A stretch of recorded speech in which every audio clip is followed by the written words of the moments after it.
Welcome to the Rad Sports Show, where the takes are hot, the vibes are right, and sports talk is always unfiltered. Righteous. With your hosts, Rick Horn. Yeah, that's right, the man with the golden voice. And I thought insurance salesmen were pushy.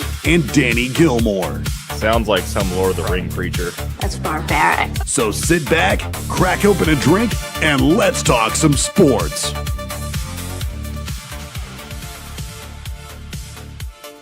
Friday, July 17th, 2026. Welcome to the Rad Sports Show. It's another Friday night, and we are live once again at Rick Horn and Danny Gilmore, your capable host this evening. Thank you so much for joining us. And joining us tonight, our buddy from a very distant, far-off land, also known as Next Door. Please join me in welcoming our good friend Adam Thompson here to the show. What's up, going on, everybody? man? Yes, sir.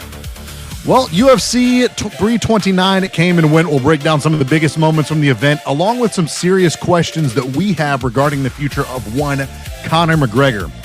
We'll take a look at the World Cup finale as Spain looks to keep their hot streak alive against Argentina, who has a little bit of a Cinderella story of their own going on right now. And of course, on the American side of football, our NFL divisional series continues this time with the AFC West. And as always, our weekly sports gambling segment to close out the show. Always a fan favorite. What's going on, fellas? How we feeling tonight? Hey, Rick and Adam. Fantastic. Excellent. Yes, sir. Yes, sir. Well, we are excited to have Adam here on the show. Actually, my neighbor, Adam, longtime friend of mine. So excited to have him here on the show. Definitely one of our most loyal fans that we're excited to have here. But listen, anytime we're able to have someone else on the show here with us, we like to keep it a rotating seat. So honestly, if you feel like you want to be on the show sometime, 100% feel free to pop in and join at any point that you would like. We got some comments here. It looks like Adam already has a fan. Tugboat X89. Adam, you are looking so delicious. Where's the whipped cream? Why are you hiding them beautiful eyes? Why are you hiding those beautiful, lonely eyes? Welcome to the show, everybody. Adam, drop your OnlyFans link. YouTube. That's my brother-in-law, Zach. And Zach, I'm keeping it a mystery right here, okay? Man. And then Christopher Nova, or Christopher Vonk. Adam already getting some love here tonight on the Rad Sports Show. We love to see it. It's dark in here. Man, Adam, your nieces are so excited to see you on the TV. Maybe we should just rename this the Adam Sports Show. What do you guys think? Hey, at least just for tonight. At least for one night, right? Oh, that's who happy. And is. Christopher says, love you, bro. Man, Adam's got quite the fan base. We have a little bit of a celebrity here on the show with us tonight. We're excited about it. Well, how was you guys' week? It was pretty good. Definitely long. Yeah, I'm definitely happy for the weekend. Yeah, stayed a lot busy with work and some other stuff. I'm starting to get into meal prepping, so this is kind of the first week of doing that. So trying to be a little more better about saving money and doing all that fun stuff. So yeah, it's as you get older, these are the exciting things in life. So yeah, how about you guys? Good deal. Yeah. Man, it was good. It was a pretty easy week, to be honest with you. I didn't do too much. I had a little fundraiser thing that I went to today. I watched some cars. It may or may not have been playing a cherry pie while I was out there in spandex. While I slowly rubbed the sponge across each vehicle's hood. Is that where my spandex went? My American flag was? Shannon asks, "Who are your guests, Adam?" Yeah, who's your guest here on the show tonight? Yeah. Oh, yes. I'm sorry for being so rude. May I introduce to you guys Rick and Danny? Rick and Danny. Hey, Rick, how are you? Yeah. The Adam Sports Show. Hi, guys. Nice to meet you. Yeah. Sorry about the technical difficulties we had earlier. I didn't realize I had the YouTube video for this show playing on another tab, so I was freaking out thinking, like, is the audio like double playing? But it is what it is. We got some UFC fights to talk about, fellas. UFC 329 happened last week. You guys ready to get into it? Let's do it. Absolutely. Let's do it. The punches have landed, the dust is settled, but the conversation is just getting started, and we're breaking it all down. It's time for the Rad Sports Show UFC 329 recap.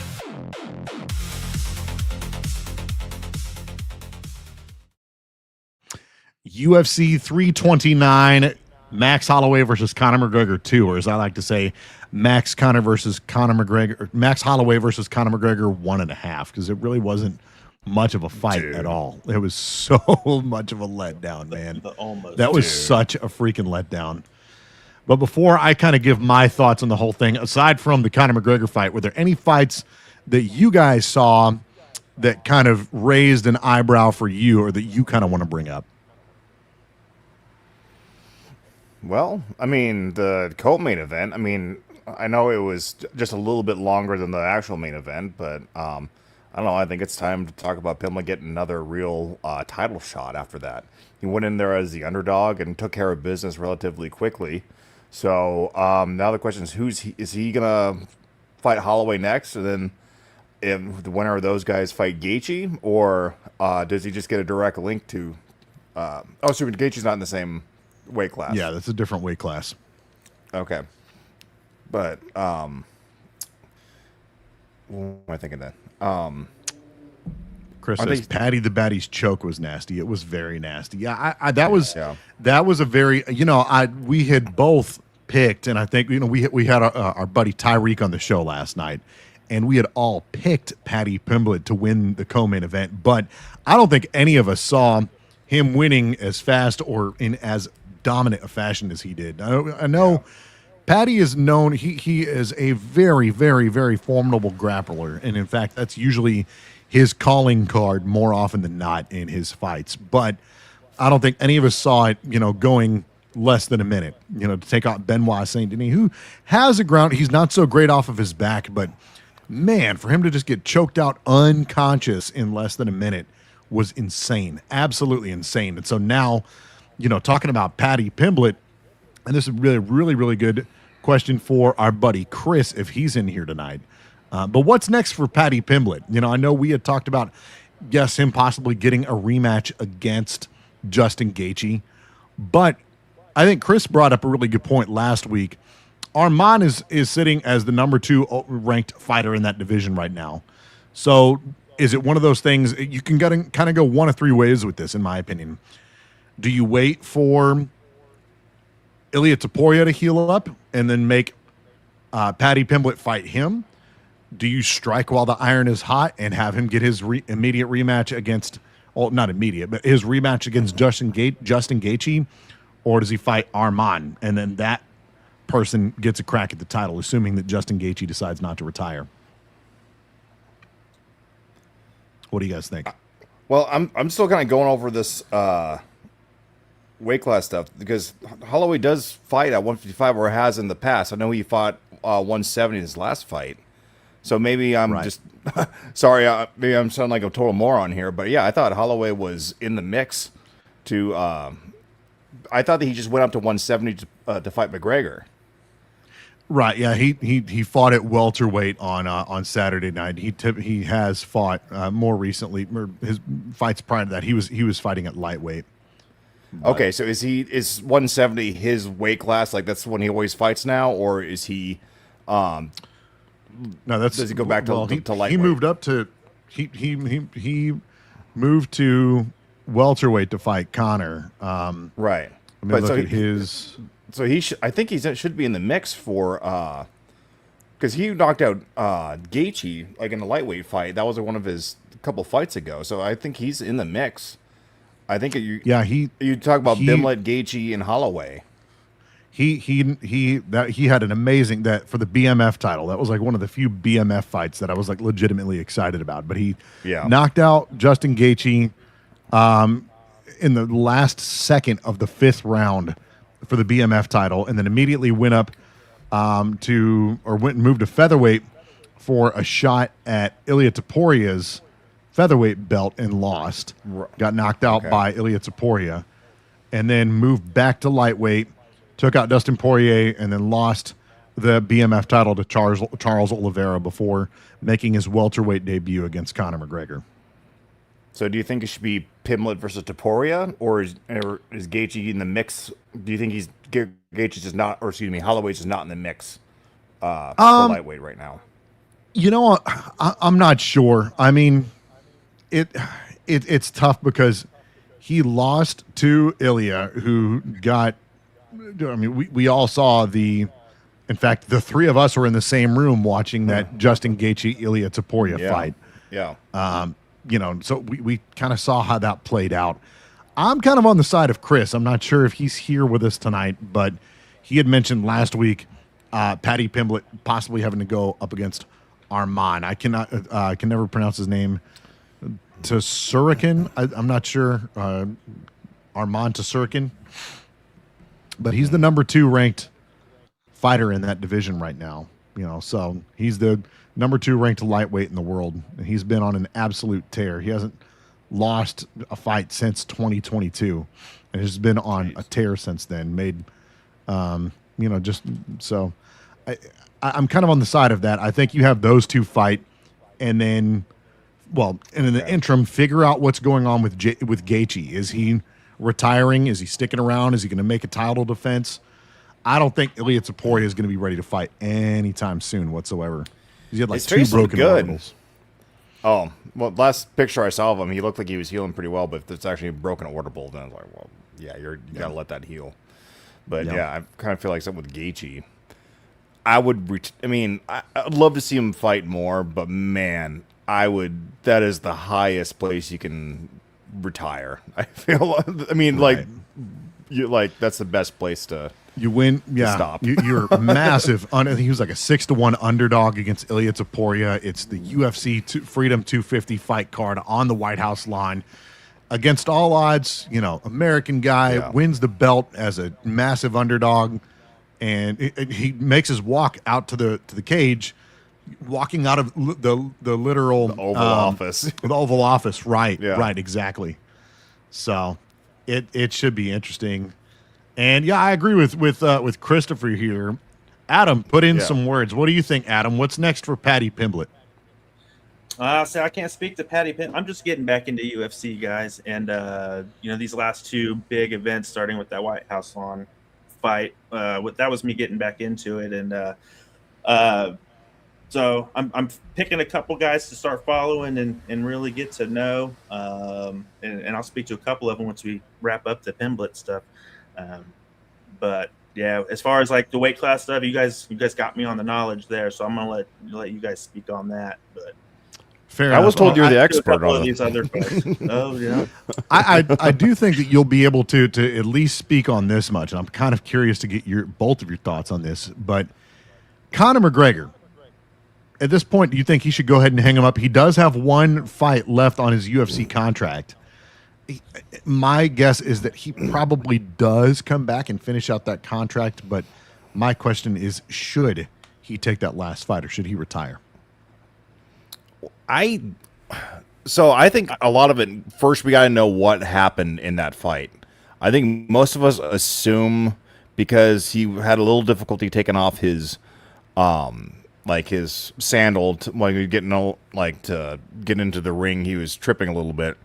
And I think that's most likely what happened is that he got injured before the fight started and kept it hush-hush and thought he'd just, go like all in on doing that rushing, jumping roundhouse. And if that didn't work, it was like, okay, fuck it, I lost, whatever. Or was it something that when he jumped and landed and he tweaked something, or is it one of those things where he just never was going to fight to begin with? He went in there, got the paycheck, and left. So I think we all kind of we're owed an explanation of what exactly happened before he fights again. That being said, I think even with all this nonsense that happened, he's still gonna have a huge pay-per-view. Or no, it's not pay-per-view anymore. He's gonna have huge views if he does choose to fight again. And he says he wants to fight again. That's the last thing I heard, is that he's not done. He's not gonna hang it up. So if he wants to fight again, I say he should, but I don't know. I think we were kind of owed an explanation of what exactly happened first. Yeah, I don't plausible. I don't think it's like McGregor to just show for the check and then bounce. I don't think that's his mentality. I don't think that was what happened there. I do think he should. I don't think he should come back. UFC's going to want him to come and at least do that last fight. Rick was saying it all last week. He's the cash cow. He's no matter how old he gets or whatever the storyline is, the tickets are going to sell. People are going to watch. So he'll be back. Don't think he should, but he'll be back. Absolutely. Yeah. Christopher says that stash is dirty, bro. Yeah, Adam's got a pretty gnarly stash going on right now. I just want to kind of highlight that. There he is, fellas. Yeah. There he is. Yes, sir. Yes, sir. But no, 100% I agree with you. You know, Conor McGregor, we talked about it last week. He's, I think he just had his 39th birthday after that fight and hasn't won a fight since 2020. Obviously, we just saw what happened last Saturday. Prior to that, he had fought Dustin Poirier, ended up snapping his leg, and just I don't know it. And I'm paraphrasing here, but I'd read somewhere. I'm not sure if it was Max Holloway maybe in the post fight presser that, and Shannon had made a good point here. He said that where is it? Where'd it go? There it is. That McGregor himself posted on X that it wasn't anything that happened before the match. That's true, but I want to say it was Max Holloway in the post-fight press conference. He said that something looked different about Conor. Usually he's, just putting on it. And, of course, he did his, usual, like, walk and stuff like that, but he just looked different. Like, he wasn't doing all the antics that we're used to seeing him do, like, prior to a fight. And so something just looked a little off. And, of course, we all noticed that, like Danny said, as he was taking his shoes off, like, he kind of looked like he stepped awkwardly or he had, kind of trouble keeping his balance. I don't know. Maybe it truly was just one of those freak things, but also like, again, his last fight 5 years ago, he literally snapped his leg, so it's tough. My guess is that Conor McGregor does end up fighting again and finishing out his UFC contract. What's going to be a difficult thing to figure out is, do they give him a fight on like a numbered card? I would imagine because of his name, they're going to try to find some type of way to make him the headliner of a numbered event, right? But I don't know like how you can justify doing that. Again, the guy hasn't won a fight since 2020, right? And even then that was against and in the past 10 years, his only 2 wins have come against an aging Cowboy Cerrone, who was on his way out the door, and Eddie Alvarez, who was one of the weakest champions that the UFC's ever had. So it was like 5 and 6 years ago. Exactly. Think about like that time gap too. That's like the difference between like being an 8th grader or a freshman in college. Like that's the same age gap that he's been like between fights. Exactly. Yeah. So I don't know. I imagine the UFC probably will try to give him his last fight as the headliner or co-headliner on a numbered card. If it were me, if it were any other fighter, I don't know that they'd still be fighting or would have a UFC contract, or if they were to fight one last time, it would certainly, I think that he ends up being on like a fight night card, or just maybe the headliner of a fight night card, or just somebody on the main card of a numbered card, but not like the headliner there. I think it would be. I think that's where he deserves to be, but I think it would be I do think it'd be another like main event or on one of the bigger cards. But I think that's the question: is who's going to fight him? Because anyone who's fighting him, it just seems like, dude, you're wasting my time. Go in there and breaks his leg, or who knows what's going to happen. He's no longer in a place to really be, I think, a stepping stone. Say if we're joking around about him, like Paddy Pimblett fighting him, if he was able to get back down to like 155. But if Pimblett beats him, he's no closer to, he doesn't get closer to getting a title shot for that. You know what I mean? Or someone like Pimblett, I think at this point deserves to either get a title or fight somebody for the title at this point. You know what I mean? So I don't know. I'm just gonna. The only thing I could think of is if there's just another aged fighter that they want to get him in there like another like a Nate Diaz rematch or something silly like that. And I don't know. Man, that would be tough. And I don't even know that Diaz is on the UFC's payroll anymore. So that would be interesting, I guess. But I don't know. I really, truly don't know. It'd be something to watch. I don't know, man. But Conor McGregor, he certainly, if love him or hate him, you can't deny the impact that he's had on the UFC, and certainly for UFC fighters. He was able to get fighters like a massive, a much better pay than what they were prior to him making a name for himself. So you can love the guy, you can hate the guy, but you can't deny that he has been arguably their singular biggest superstar of all time. So it sucks to see him go out like that. I know he's had his antics and whatnot. Kind of get behind here on the comments. Let me try to rapid fire through these. Tugboat X89 says they should they should bring back Celebrity Deathmatch. That's the real UFC. Or Adam in a leopard Speedo in a strawberry jello pool with midgets. Also, McGregor should stick to movies now. And Abby says, agree about the stash. Tugboat says, as for the stash, he should not drink milk. His cats might attack him. And he says, rematch with Poirier. Poirier actually said, and I think he's retired technically, but he would come out of retirement for a fourth fight against Conor McGregor, which I don't know. At this point, I think that's where it's at right now. I don't think Conor McGregor is in a reasonable spot to reclaim the title. And maybe I don't know. No. Maybe that really was just a fluke thing. But I don't think he's in contention. I think we just find kind of a silly money fight for him that people will come and see, and that doesn't really have too much bearings on anyone else's road to the belt. He beat Dustin Poirier back in 2014 and then lost the rematch and the rubber match against Dustin Poirier. So I don't know, man. Like it's going to be tough to find a name that you can really, really get people excited about, other than maybe like, hey, maybe they can just roll out Max Holloway again. I know Holloway promised a third fight, so they could just chalk it up to, this is, hey, everybody, this is great news because you're going to get Holloway versus McGregor 3. Yay, because it's the rubber match. Conor won the first one. Max won the second one. But I don't know. I can't. I almost feel like that's not. I almost feel like that's not fair to Holloway. If he wants to do it, then awesome. But Holloway said in the ring, after the fight, hey guys, great news. This means Holloway versus McGregor 3. So he wants to do it. I almost feel like, okay, if he wants to do it, I think that would be a real fair, hey guys, listen, that fight really sucked. I mean, this is Dana White talking. That fight really sucked. Pretend that didn't happen. We're going to reset it, reschedule, heal up, and we're going to do this the right way.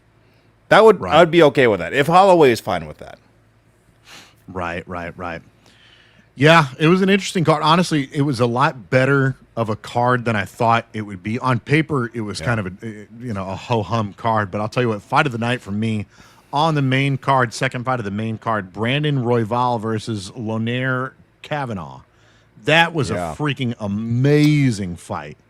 Yeah, my boy lost. Amazing fight. I was telling everyone about Kavanaugh, and he ended up losing, but it was that's still a good fight, though. It was far, and I think they actually ended up getting awarded Fight of the Night honors, which rightfully so. But that was an incredible fight. And then on I want to say it was the prelims. Let me look at the card here. On the early prelim card, Fareed Basharat versus John Garza. John Garza he's a 22-year-old kid, had made his UFC debut on a week notice or something crazy like that. It only 6 had days is what I've seen. Yeah. Right. And Fareed Basharat is a top 15 ranked fighter in the bantamweight division. So it takes a fight against a top 15 UFC fighter on 6 days' notice. He was getting ready. He was training at that point to fight for the belt in a small local MMA promotion, but actually made it a hell of a fight. Now, you could tell that Basharat was the more experienced fighter, and he kind of leaned on that in the last round there. But, boy, I tell you what, there were some times that Garza was clipping that dude up left and right. And it was honestly a very underrated fight. I'm excited to see what happens with John Garza moving forward.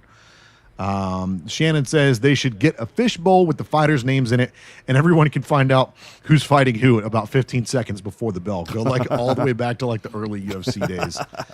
Tugboat says if Jose Aldo came out of retirement, who would win again if they both trained for it? Between him and Conor? I don't know. I wouldn't pay to watch that fight. Well, I guess now that you have Paramount. Yeah, I would. I wouldn't. Hell no. I would, yeah. I'm a whore. I take what's fed to me. Hey, what? Shout out the to one I wanted to excellent adventure. Oh yeah. One of the fight I wanted to bring up was the King Green versus Terrence McKinney fight. McKinney was kind of the up and comer fighter, and King Green, I forget how old he is. He's definitely on the older side. And it seemed like it was supposed to be a little more of a kind of stepping stone for McKinney. And he just beat the shit out of Green that first round. Right. He just looked like he was just messing him up so bad. And then it looks like with like 10 seconds left in that King just got that, just glanced that liver shot. And I know a lot of people. I've honestly never taken like a bad liver shot before, but I've seen videos before where just people don't have to get too hard in the liver and they just like they fall apart. They just collapse and it's just the worst thing. And looks like that's exactly what happened right there. He just, people might say that it's a fixed fight or anything. I don't think it was. I think he got tagged in the liver and just kind of crumbled up and end up losing that fight with about a second left to go. I kind of wish they let him just finish out, the stuff, but I don't know. If there's any other time during the round, they would have stopped it just as well. So that was one of the, crazier fights. And then to pair that up with the rest of the main event, it was, just another big fight and a list of many that day. Yeah, I agree with you, Danny. I was completely not a fan of how early or the ref stopping it when he did. You could see 1 second left on the clock for at least half a second, and then he stopped it. And just how that momentum switched with like 10 seconds to go. I really wish we could have watched the second round of that fight. Man. I do too. Maybe that liver shot may have been the end anyways, but we'll never know. Right. But what kills me about that is it didn't land clean. Like it grazed off of his elbow. Yeah. No, it did. It looked like it did. It looked like it just. I disagree. I don't know. Maybe I got to go back and watch it. But to me, it didn't look like it landed flush. Like it looked like it kind of grazed off of his elbow a little bit. It did not hit flush. You're absolutely right. But I don't know if like this is his ribs right here. It looked like it went and like across like that. Right. That's what I'm saying. Yeah, but you're right. It didn't. It absolutely didn't. Right. Yeah. It was a crazy night of fights. Sorry. Go ahead. I'd say one more thing to say about that King Green and Terrence McKinney fight. I seen an interview a couple of days after with King Green, and he was talking about when McKinney first came into the UFC. He was like the new guy, and McKinney had been around for a while, so he kind of took him under his wing and kind of played that mentor role for him, and like, hey, this is how this thing, showing them the ropes essentially. And he got called out for this fight, and it kind of took him by surprise. And as much as I wanted to see that second round go, it ending the way it ended is kind of a bittersweet thing. And I don't know. Yep. It was kind of nice to see that for him, but 100%. Tugboat asks, Danny, what flavor of cigar you got? It looks yummy. I shall call you the Godfather. Oh, thank you. So I'll try and be pretty brief on this. I've been trying to save some like money on cigars. So about once a week I'll buy, or not once a week, about once a month I'll buy like 5 cigars that are, I do sparingly. But if you go to Wild Bill's tobacco supply, they're a big chain. They have their own house brand of cigars, and it's a pretty big torpedo size. So I'll show you what that looks like. It's just a Maduro, and I bought a 20 pack of these cigars for about, it was like $38, so it was like less than like $2 a cigar, and it is actually, and this is the first time I'm smoking this size, and it's like fantastic, especially for the price. The price is so stupid. So if you're someone like me who does like to like smoke a cigar like about once a day, I highly recommend doing that, and then keep those $10, $12, $16 cigars, make that like a once a week or like, you know, once every other week weekend thing. Something a little more special. So yeah, Wild Bill's Tobacco, not a sponsor. Not a sponsor of the show. Yeah. Hell yeah, Not man. yet, Hell yeah. no. Well, I think that's about all I've got for UFC 329, unless you guys have anything. If not, we'll take a quick dive into the World Cup, because I know that is a big thing. Obviously, the final game happening this weekend. What do you guys think? Yeah, let's do it.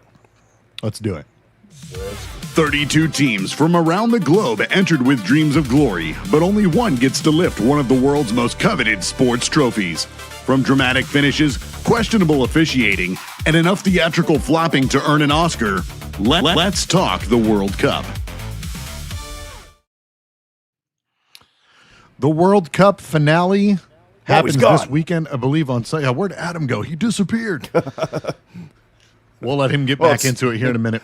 But the World Cup, I know Danny and I, for the first time, have just gotten into soccer really this year because of the World Cup. I've never really been a soccer fan. I don't think Danny has either. But here we are, the World Cup, Spain versus Argentina. Spain getting the huge upset over France, and Argentina advancing past England. So, Danny, who do you got for the finale?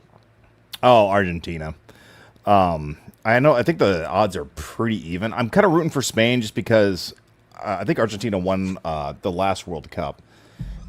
It shows you how much I know that I don't know that like right off the top of my head. Just I know Messi won last year, and everybody was telling me what a big deal that was, and that they were really hoping he would win one before he retired.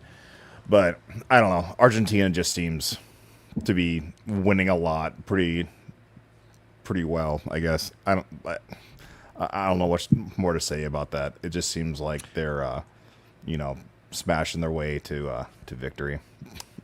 That's interesting that you say that, because I think whenever we were making our sports bets, I actually picked, or one of us picked, I can't remember who, but one of us picked Spain over Argentina. And I think you're right. Argentina is favored over Spain, which is surprising because Spain, I think everybody thought that France was just unfreaking stoppable, but then they completely smoked them, like blew them out in the semifinal match there. So, I'm kind of on the fence. I think for Argentina, obviously the big story, Lionel Messi has been kind of the darling for Argentina all throughout this whole World Cup. So, Adam, what do you think? Who do you got, Argentina or Spain? Give us your thoughts on that game. I think it was last week's show or maybe the week before when you were asking our predictions, and I picked España, and I think I'm still sticking remember with that comment. España. And I also did place that bet on them this week for DraftKings. Let's go That's where the España. bet went. Yep. Yeah. There you go. Should be interesting. Should be very interesting.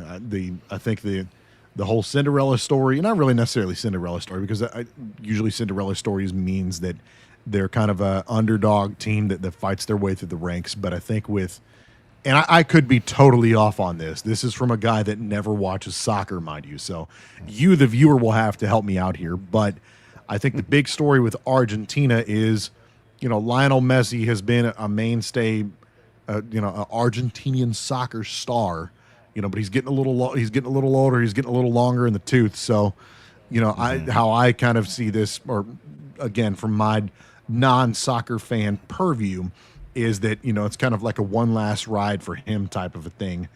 But them getting an upset over France was nothing to scoff at. France has been dominant pretty much throughout this entire tournament, and then for them to blow out France the way they did is impressive, to say the least, to say the absolute least. France and Argentina have been kind of the betting favorites like throughout this tournament, if I'm not mistaken, right? So for France to be not making the finals is it's a big deal. But yeah, I don't know. I really don't know where Spain has kind of been ranked before this all started. I don't know if they're, if a lot of people are really surprised. I know they went to the World Cup like years ago. Like I think I was probably like 22 or 23 the last time I remember them winning. But so they're not. It's not something like England where they hadn't been to the semifinals since like the 60s or something. That would have been like a much bigger deal if England had made it than Spain.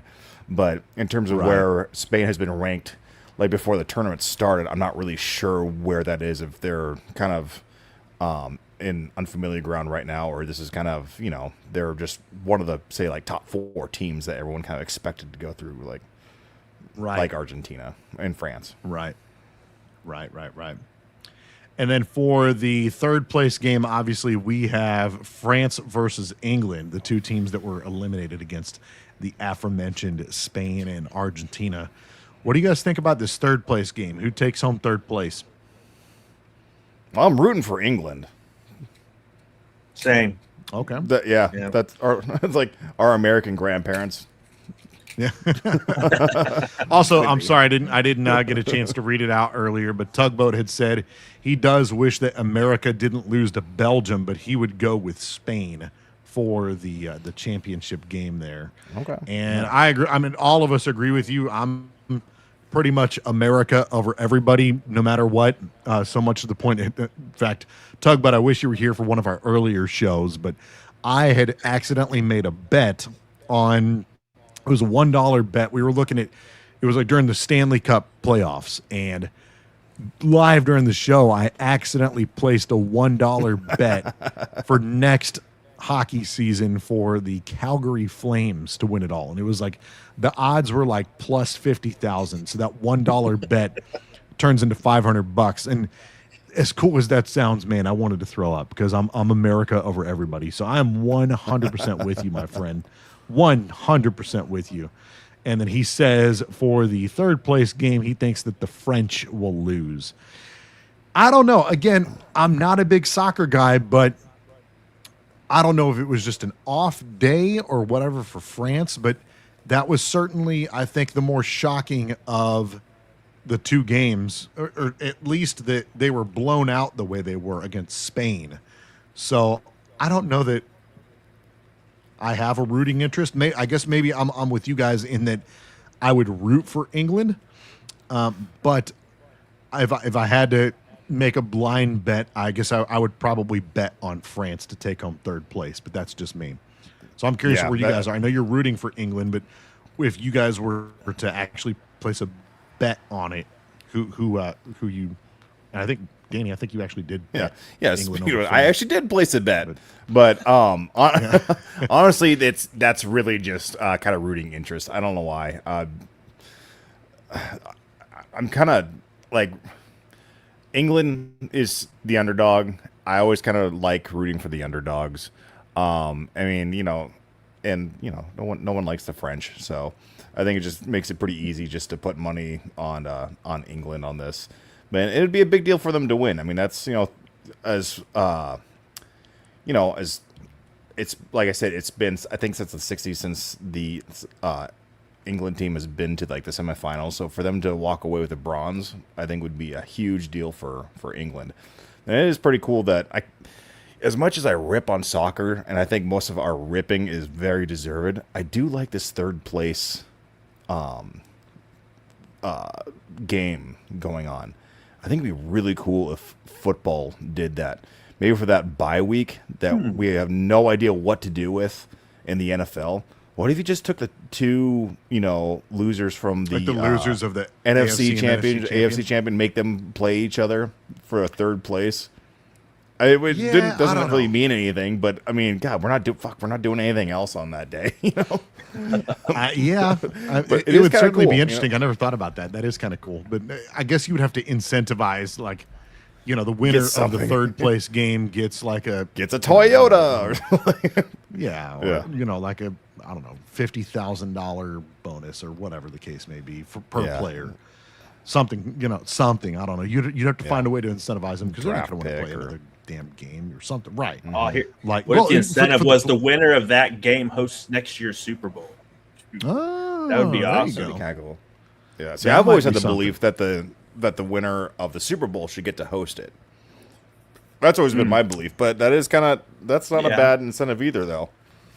Yeah, I don't hate because Because, then, I mean, like what if you're a Final Play for Four something. team in the playoffs, your odds of making it to the Super Bowl the next year is not bad. So I mean, that's real incentive there for real. Yeah, no, that's actually a heck of an idea. I don't hate that at all. What do you guys think? Should the NFL host a third place game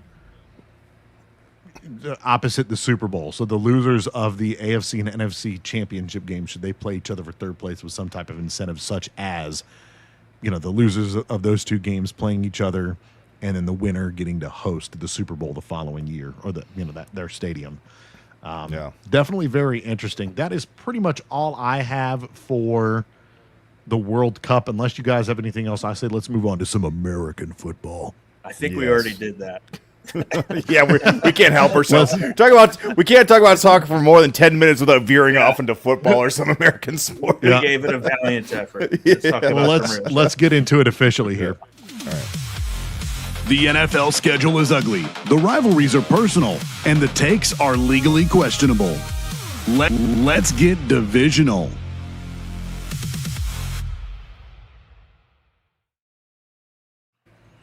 The AFC West, some call it the AFC Best.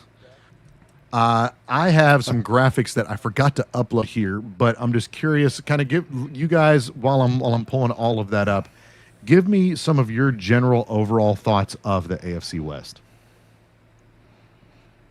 Okay. I'll start, I guess. I think it's potentially going to be a division very similar to the NFC West or the NFC North. I think there's a few big unknown factors. I think one of the big unknown factors is the Chargers. I have no way of seeing them be anything but better than they were from last year.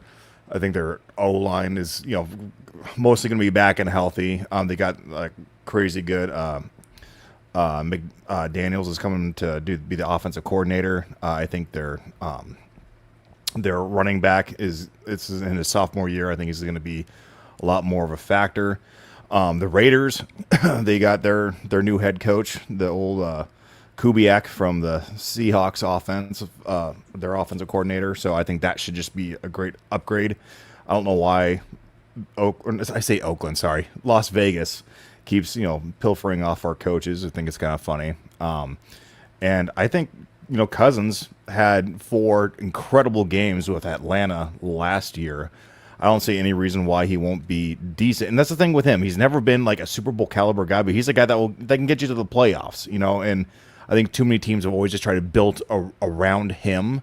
And I don't think he's that sort of guy. I think of him more of like, I'm Seahawks biased because that's just kind of, I'm a Seahawks fan, so that's the one making it. He reminds me of like a Matt Hasselbeck. He's a capable guy. He's a better than average quarterback.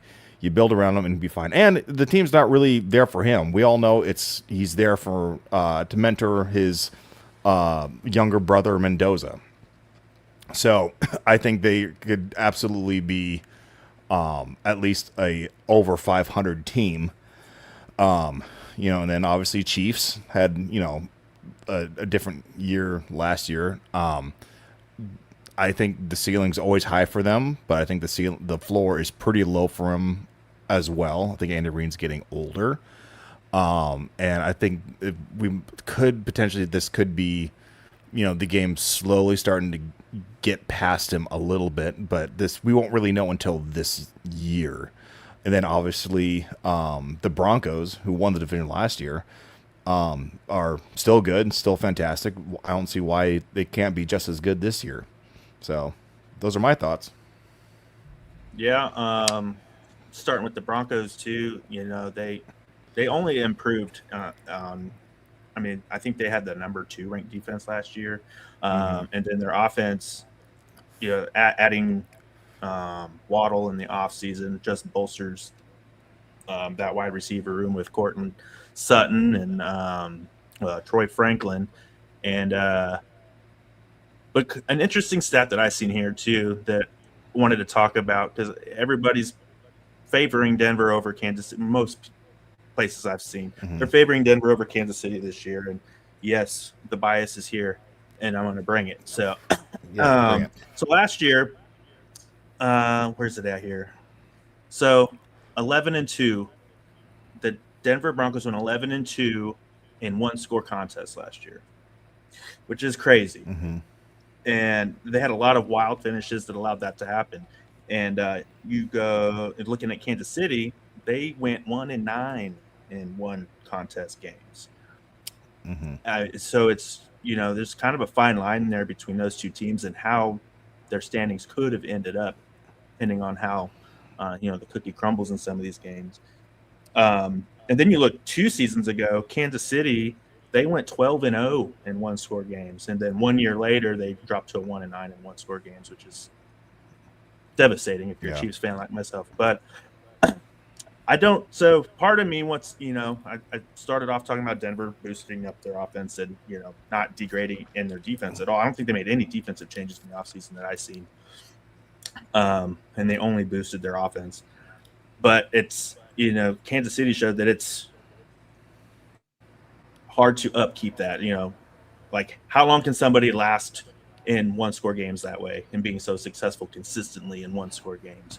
And Kansas City showed from the 24 season to the 25 season that's not successful. 12-0 2 seasons ago to 1-9 last season in one score games. So I think that's an interesting take to look at. And Kansas City did address some key needs in the offseason. They getting a full Rashee Rice back, right? That's huge. Looks like he's free and clear out of the legal situation. Should get a good full season out of him. I think he played 8 weeks last year. And just in the games that he did play, he would have been, like the stats that he produced, he would have been, I think it was like a top 5 receiver. I got where did I put that? It would have been like 15 touchdowns, 1,200 yards, and like 113 receptions or something if you would have like expanded the games he played for a full season, which would have put him in like the top 5 status. So getting a full season out of him, that even like the all the analytics this year, they've got him ranked outside of the top 10 receivers, which is just wild to me. Absolutely wild.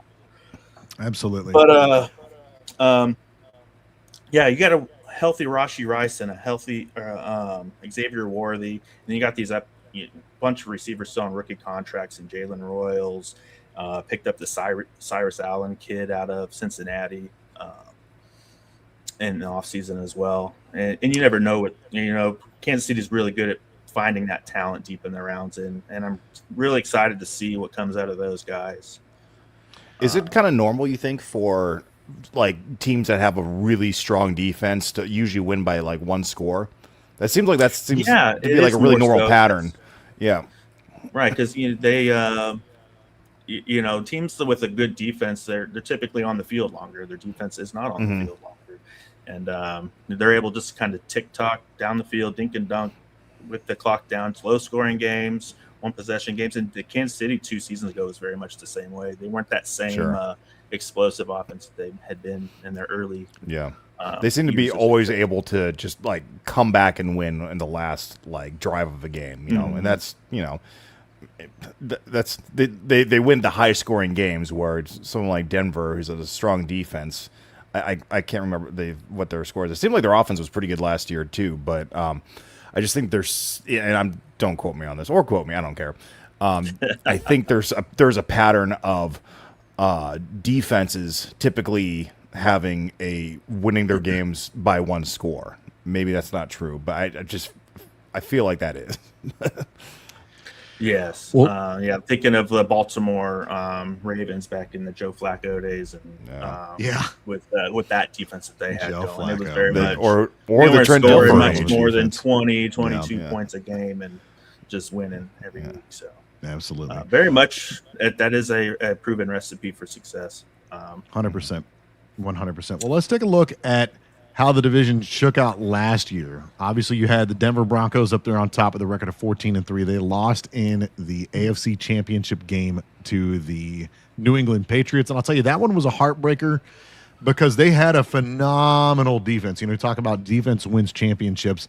Denver may have had, outside of Seattle, they may have had the best defense, at least in the AFC. And then obviously they're in that the game just before that with Bo Nix having his injury, and then enter Jarrett Stidham for his Broncos debut in the AFC Championship game against the Patriots. And I'll tell you what, like, that was such a low-scoring game. I'm not sure if they had Bo Nix. I'm not sure that we would have seen a Seahawks-Patriots Super Bowl. I'm not sure that it wouldn't have been the Broncos opposite Seattle there in the Super Bowl. But, you know, Bo Nix coming back from his injury. We'll see what happens. Then obviously the LA Chargers, 11-6, lost in the AFC wild card round to, I believe it was the Bills, no? If I'm not mistaken. Or who was it that they played in the wild card? Remember. I'm not sure. We'll have to go back and look at that. Yeah.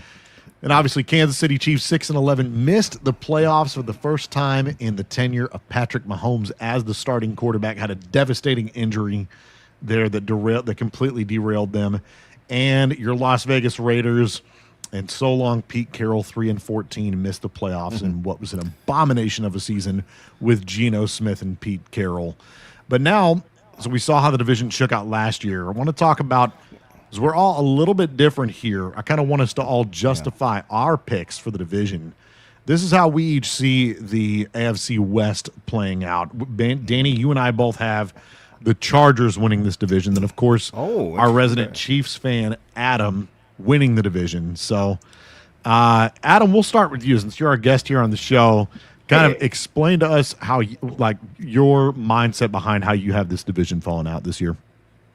Well, first of all, I was not expecting to see both of you guys picking the Chargers. I expected at least one of you to pick the Broncos. I'm seeing it everywhere else, and then, but I mean, no one picked the Broncos. Yeah, I agree with that too. But no, Chargers have a lot to be excited about. Mike McDaniel coming in with his offensive mind on the other side of Harbaugh. I don't see how that could be a bad thing ever. And I want to say that. One of Herbert's struggles working behind that line is he's been working behind a beat-up line for a long time. Never had a completely healthy line. I think you get Alt back, and he's healthy. I think they got a new center as well. I'd have to look back into that one. An upgrade at the center is going to help him, Marion Hampton, in his sophomore year, too. I think he's going to be good. But, of course, I'm going to pick the Chiefs. Got the bias, right? And then talking about, missing the playoffs for the first time in however many years, the AFC champion, first time in however many years. I don't see Andy Reid missing that 2 years in a row, especially with bringing back Eric Bieniemy, who is our offensive coordinator, back when the Mahomes show started. With Tyreek Hill and that whole show was going on. So got that back. We bolstered our defense with we did trade off Trent McDuffie to the Rams and got a good handful of picks out of that. Grabbed up and then in the draft, I think with the number 9 overall pick, got that Mansour Delane character out of LSU. I see him just filling those shoes perfectly. I don't think we're going to see a misstep in him filling in for McDuffie. For the Also longest brought time, back Jarius Sneed, who was part of previous success too with the Chiefs. He got a big fat contract from Tennessee, and then now we've got him back. So seeing both of those guys on the field, and then got a couple good, mediocre safeties that'll secondary is going to be good to go.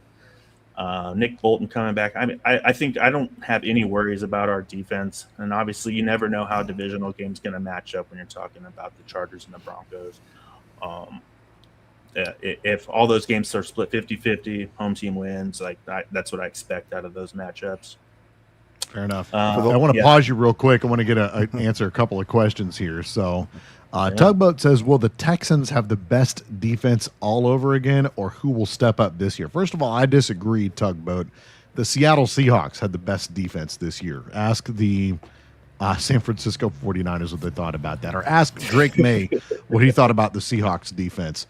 But will they I do think the Texans will have one of the best defenses. Certainly, I would say at a minimum top 5 or maybe even top 3 defense for sure. Oh, yeah. I think they will. I think they even upgraded pretty substantially 100%. since. But can I go? Oh, go ahead. Abby says, how do you think the Pat's running game will be, or how do you think Pat's running game will be when he comes back? He's typically good for that in a pinch.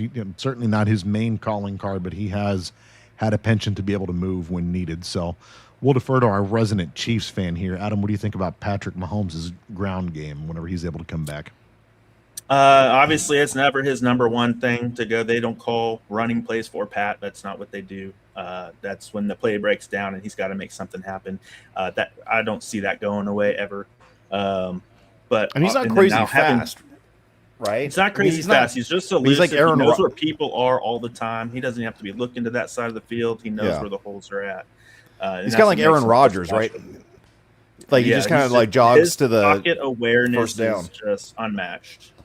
And right, and then now having Kenneth Walker in the backfield too, like I don't think that'll help.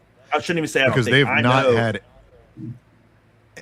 had any Walker threat in the running game whatsoever for until now. Several years now. And but Kenneth Walker's that dude when he's able to stay healthy. That dude. Yes, and also in the draft we picked up this guy out of Nebraska named Emmett Johnson. I don't know if you guys have looked into this guy. Yep. He absolute stud in the Big Ten, and he led the nation. He led the all FBS and all purpose. I think it was all purpose yards per game. I think was the stat. And then I think we snuck down and got him out of I don't know whatever late round it was, 3rd round, 5th round, something like that. He just nobody was taking him. I don't know why, but we've also picked up Demicardo from Arizona, and it looks like those two are fighting for that number 2 spot right now in camp. Imercado, the kid you just drafted will win that. Yeah. I mean, and Demicardo would just be like a depth piece or whatever, but that Emmett Johnson, he's the real deal. Was terrible he'll compliment Walker well. Walker. And 100% efforts to keep him healthy, being able to hand that off to somebody else. I'm excited to see what comes out of Emma Johnson there. Okay, good deal. So, Danny, real quick, let's get your thoughts on how you have this division falling out, and then I'll give mine. Sure. 2 things really quick. You mentioned Eric the Enemy. For the Eric longest time, I was wondering, why did they call him? I mean, it's a badass nickname, but what's his real name? It took me, it was like mid-season last year, I found out that it's his name. But we call Eric the Enemy. Like, that's cool nickname, but like, what's his like actual name? What the fuck? The other thing I want to mention really quick, we're just talking about like 3rd place again for like the Super Bowl. Like, Bo Nix was, not hurt, it'd be better, but think about like, the week before the Super Bowl, watching the Rams and the Broncos fight it out. That would have been awesome. That would have been fun. That would have been pretty cool. Anyway, going to my picks, I think as odd as it is that none of us picked the Broncos to win the division, I think they're more likely favored. And that's just kind of the way all these things rule out. It's the guys, whoever won the division last year always has the odds to win the next year. But it seems like it never quite goes that way, except for teams like the Chiefs for a long time, the Bills for a long time. I still think that this division is still, a little bit of a shuffle. I just think that the Chargers, their ceiling, I think, is just so high right now. I think this might be one of those divisions like it was with the Seahawks and the Rams, where it's a tie, but the Chargers win that tiebreaker for, whatever reason, more, divisional games won, blah, blah, blah, that kind of thing. So that's the reason I'm going with the Chargers on there. I think their offense is, on paper, they should just be phenomenal, barring just crazy injuries and all that. But there's no reason the Broncos, can't win that either. I think it's just going to be a big slugfest to make that happen. So I think for that division, it's really a pick 'em between those two. The Chiefs, obviously, it's still the Chiefs, still dangerous. Even like when they were eliminated from the playoffs, everyone still looked at them as just like a dangerous team, and then they just kept losing more and more, like at the end of the season. But every game, it was just everyone just assumed they're still going to win. But I think their floor is is lower, and that's just also just coming off of where they came from last season. I do like Kenneth Walker, obviously, because me and Rick are Seahawks fans. I'd like to see that running game go, but I don't know what that will look like in their what the run game is going to look like in their on their offense and their design in that system. Exactly. I don't know. I don't know what that's going to be. But again, you got Patrick Mahomes, who's arguably the best quarterback in the NFL. So why not them with the division? And I just think it's we got maybe the top potentially like the top 5 best teams, Chargers and Broncos, in that division. So I think even if they even as a third place, they could potentially still make the playoffs. I don't see why they can't be, have a winning record, in there. Raiders, I think, have the lowest ceiling, even though I think their ceiling's pretty high too. I could see all 4 of these teams having a winning record by the end of this. But, it's someone's got to be in 4th place, and I just think it's going to be the Raiders. They're still in a transition period. Right. There's no ifs, ands, or buts about that. Kubiak is a little unknown factor because this is his first time, running the show on his own. So I think it's so we'll see what happens there. Right? They could just be like the Bears of last year and with Johnson, but yeah, I don't know. We know this is just kind of getting. The team kind of warmed up for when Mendoza eventually takes over. So I can't see them being like a divisional winner with a quarterback who's the transition guy. So that's where that goes for me. So how about you, Rick? What do you think? Unless you got any comments on my picks.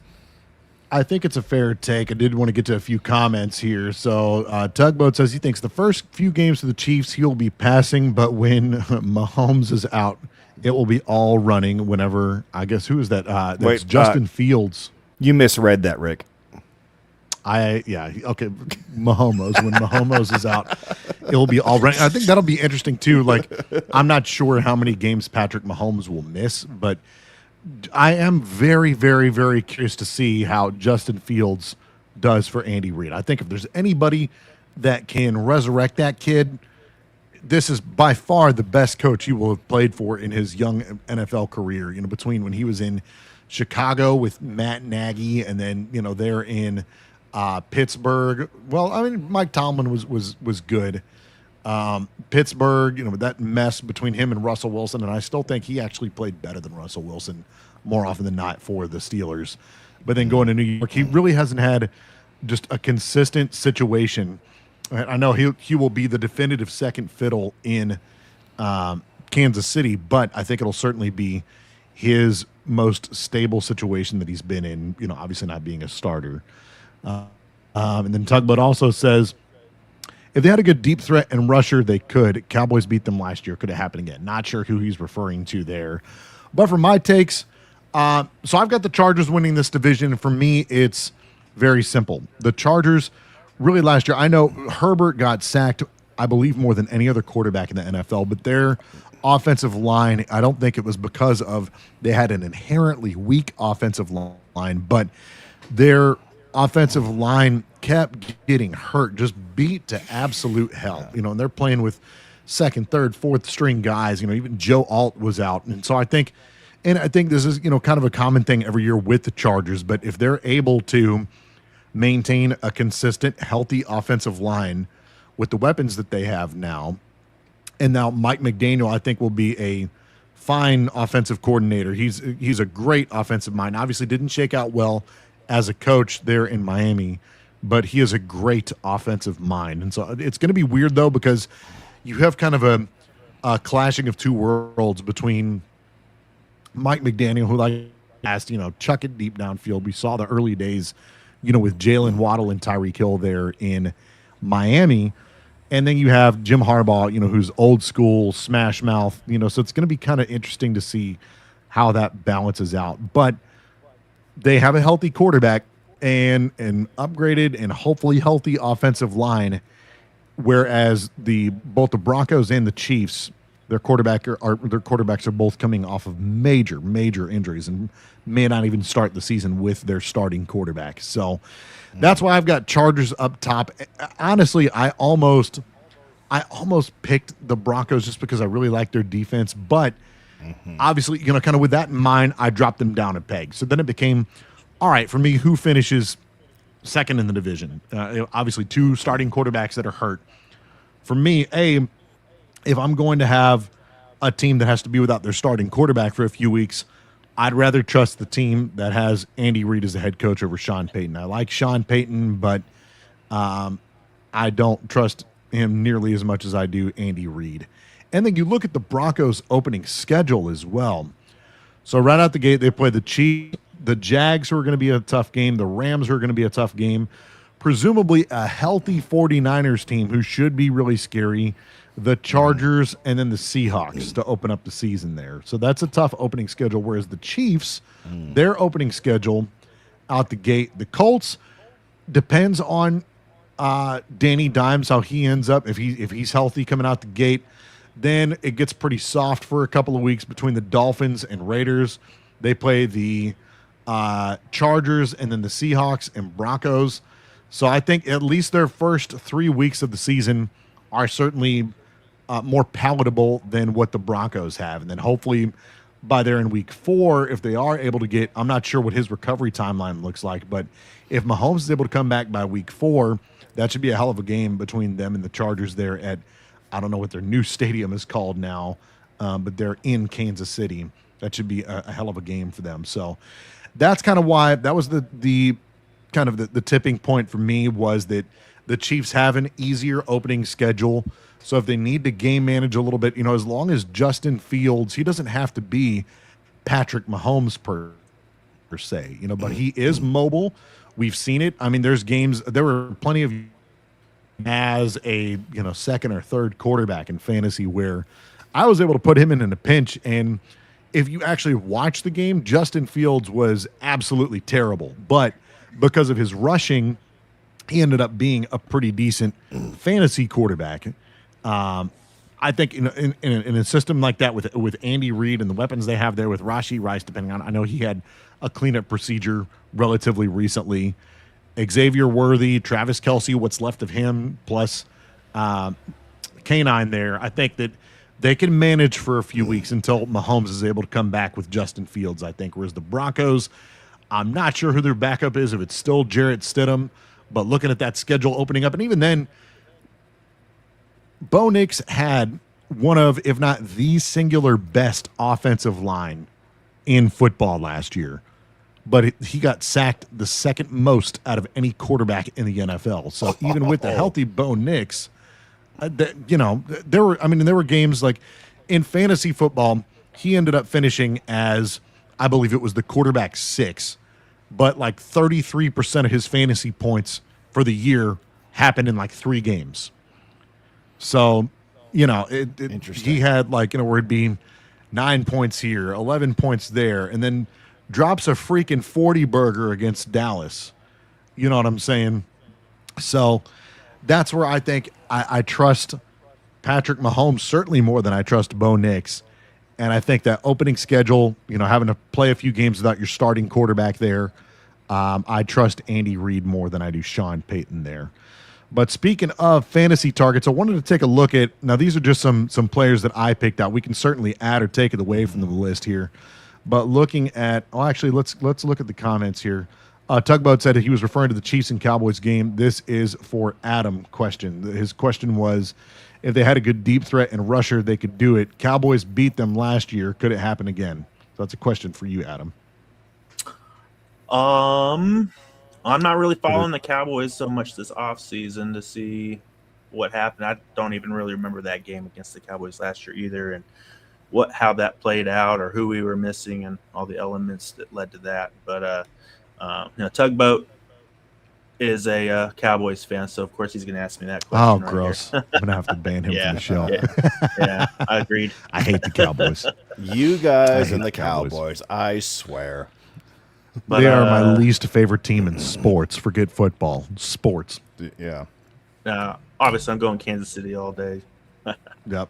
I wanted Abby to mention said- something real fast. Oh yeah, go ahead. Abby can talk. That's my sister. Abby said, I heard Mahomes was dancing at the royal wedding. That's pretty helpful. And Tugboat Hey. asks, do you think Joe Burrow, will he try to baby out like he did last year? Man, they had like no offensive line last year. I But don't sorry, think go he's ahead, had Abby. one Defense except for was- maybe his sophomore year. And their defense was atrocious. Dude, defense was the worst I've seen in like a decade. That was so, especially, God, I felt so, we're going off the rails a little bit here, but dude, like, I felt so bad for Flacco. He just had just the killer Cinderella story, just putting up probably some of the best in that short span, some of the best quarterback football in the league, and that defense just had to go out of their way to suck as bad as shit they the did. bed It big was, time. dude, 100%. I felt so bad for Flacco, man. But anyway, back to the I wanted to circle back to the scheduling that Rick, you kind of were mentioning a little bit, and also talking about Mahomes possibly missing some playing time. So Kansas City, they have a week 5 bye, which is, I think, the earliest they do buys. Is that the first week of buys in the season is week 5? I'm not sure. I'm pretty sure that's what it is. that sounds right. But, it's not week 3 anymore. That those sucked. Yeah. So just from that mindset with Mahomes' injury, it would be smart to sit Mahomes for those first 4 weeks. Let him also have the bye, and then Justin Fields can lead weeks 1 through 4, and then Mahomes pick it up week 6 and move on through the season. However, So he is. Oh, sorry, I got to jump in. So yeah. is Mahomes for sure? I mean, like more than likely going to miss the first few games because I thought it was kind of a. So the last article I read, he's actually tracking for a week 1 start, and That's what I thought. Really? I don't know how much. Yeah, so I don't know. And the moment the schedule was released is the moment that I knew he was going to be back week 1, because week 1 is against the Broncos, and if it was any other game, week 1. Oh yeah, usually you're don't right. think You're about right. It having is so against the much Broncos. I playoff messed that up. implications. Yeah, and so I know that's a primetime game. I think it's. I don't know. The Yeah, last time we had right now. the Broncos in a primetime game, it was against the Jets, and I felt like they should have played that at like 3 Yeah, it's a.m. the on Sunday. the Weather It's Channel. Is That game sucked. that the Monday night football game? Is that right? It is a Monday night. The Okay, final score was like Yeah, Monday 9-3. dude. As much as I'm sorry, Adam. I get so sick of seeing the Chiefs primetime games all the time. Oh, Sorry, we got dude. plenty of them They, again. until last year, I'll be straight up with you. The Chiefs were like my least favorite team in football until last year. Actually until the end of this year. I think now the Eagles are like my least favorite team. But Yeah. I would be totally stoked to watch them play like the Broncos like Monday night. Like, let's go. That'd be absolutely. awesome. Yeah, week 1, the first Monday night of the season, it's gonna be awesome. Yeah. And like I was saying, so if the first 4 games of the season were in just as soft as weeks 2 through 3 are for us, which is let me go back and look at that. After that, you got the Colts, the Dolphins, and the Raiders. yeah. So if Yeah. if game 1 was also of that caliber or lack of Without Bo there's Nix, zero because reason he to injured it start like Mahomes literally weeks the 1 game through 4. before. Right. Yeah. Bo Nix Like, there's definitely isn't playoff starting week 1. implications to week 1 already. That's the Broncos and the Chiefs are going to walk away from week 1 with a win in one column and a loss in the other, and that's going to play a factor potentially at the end of the season. So as 100%. soon as I seen that schedule come out, I already knew Mahomes. And I don't think, I mean, if it is true that Mahomes is starting week 1, I don't see the Broncos having a shot whatsoever, because Bo Nix definitely isn't starting. He broke his ankle or whatever it was the game before the AFC Championship game. There, right, but you like, could barely in the even divisional tell he round. was So still moving around. Yeah. And was like, okay, I guess Just I'm not It was just freaking after the game. It was like, heartbreaking for the oh kid. wait, yeah. just Yeah, freaking crazy. heartbreaking for the kid. And then Well- so It was funny you mentioned the primetime thing too, because as I was prepping, I was like, I'm just curious to see like who's got what primetime games, and I'm going through all the AFC West teams. I get to the Raiders, and I'm like, ooh, 0 primetime games. Not, I just couldn't help but laugh at that. But Yeah. Broncos' last primetime game was Christmas Day on the 25th. Chiefs and Broncos. Broncos won 20-13. I just remember, I think they had a primetime game against the Jets too. That was a freaking horrible game. But I do want to move on to, as I know we've been on NFL for a while, so I do want to get to these possible fantasy targets here. Obviously, you guys are welcome to add names. These are just some names that I kind of pulled out. Obviously, with the Broncos, there's a lot to like here. Bo Nix, I have him as a volatile QB1. A lot of people thought that because he had a pretty solid rookie season, we see that he has mobility. He can chuck it down the field whenever he wants to, but man, like his decision making last year was absolutely atrocious. Again, you had random spike weeks from the kid, where they put up like 44 points against Dallas, just absolutely went ham in that game. But you have other games, where he'll get you 8-10 points. You know what I'm saying? So I think if he can put it all together, if they can make Bo Nix be the quarterback that they thought when they spent, I believe they spent a first-round pick on him, then, Sean Payton is a quality coach. They have weapons there now. I love the addition of Jalen Waddle on this team. I think him opposite Cortland Sutton. Cortland Sutton is still a very, very capable wide receiver. And you have now a three-headed monster at running back. I think there are weapons on this team. Really, there's no excuse for Bo Nix not to be successful this year. If he is mediocre or middling again this year, I think the Broncos need to start thinking about what they want to do long term, whether it's with this kid or somebody else. So I've got him as a volatile QB1. Your running backs, RJ Harvey, J.K. Dobbins. I really think either one of these, you could have them as, I think I had listed J.K. Dobbins as a high-end flex or RB3. I think I meant to actually flip that. I think that J.K. Dobbins will kind of be more of the thumper. He was the better of the two running backs last year for sure. R.J. Harvey's the better pass catcher.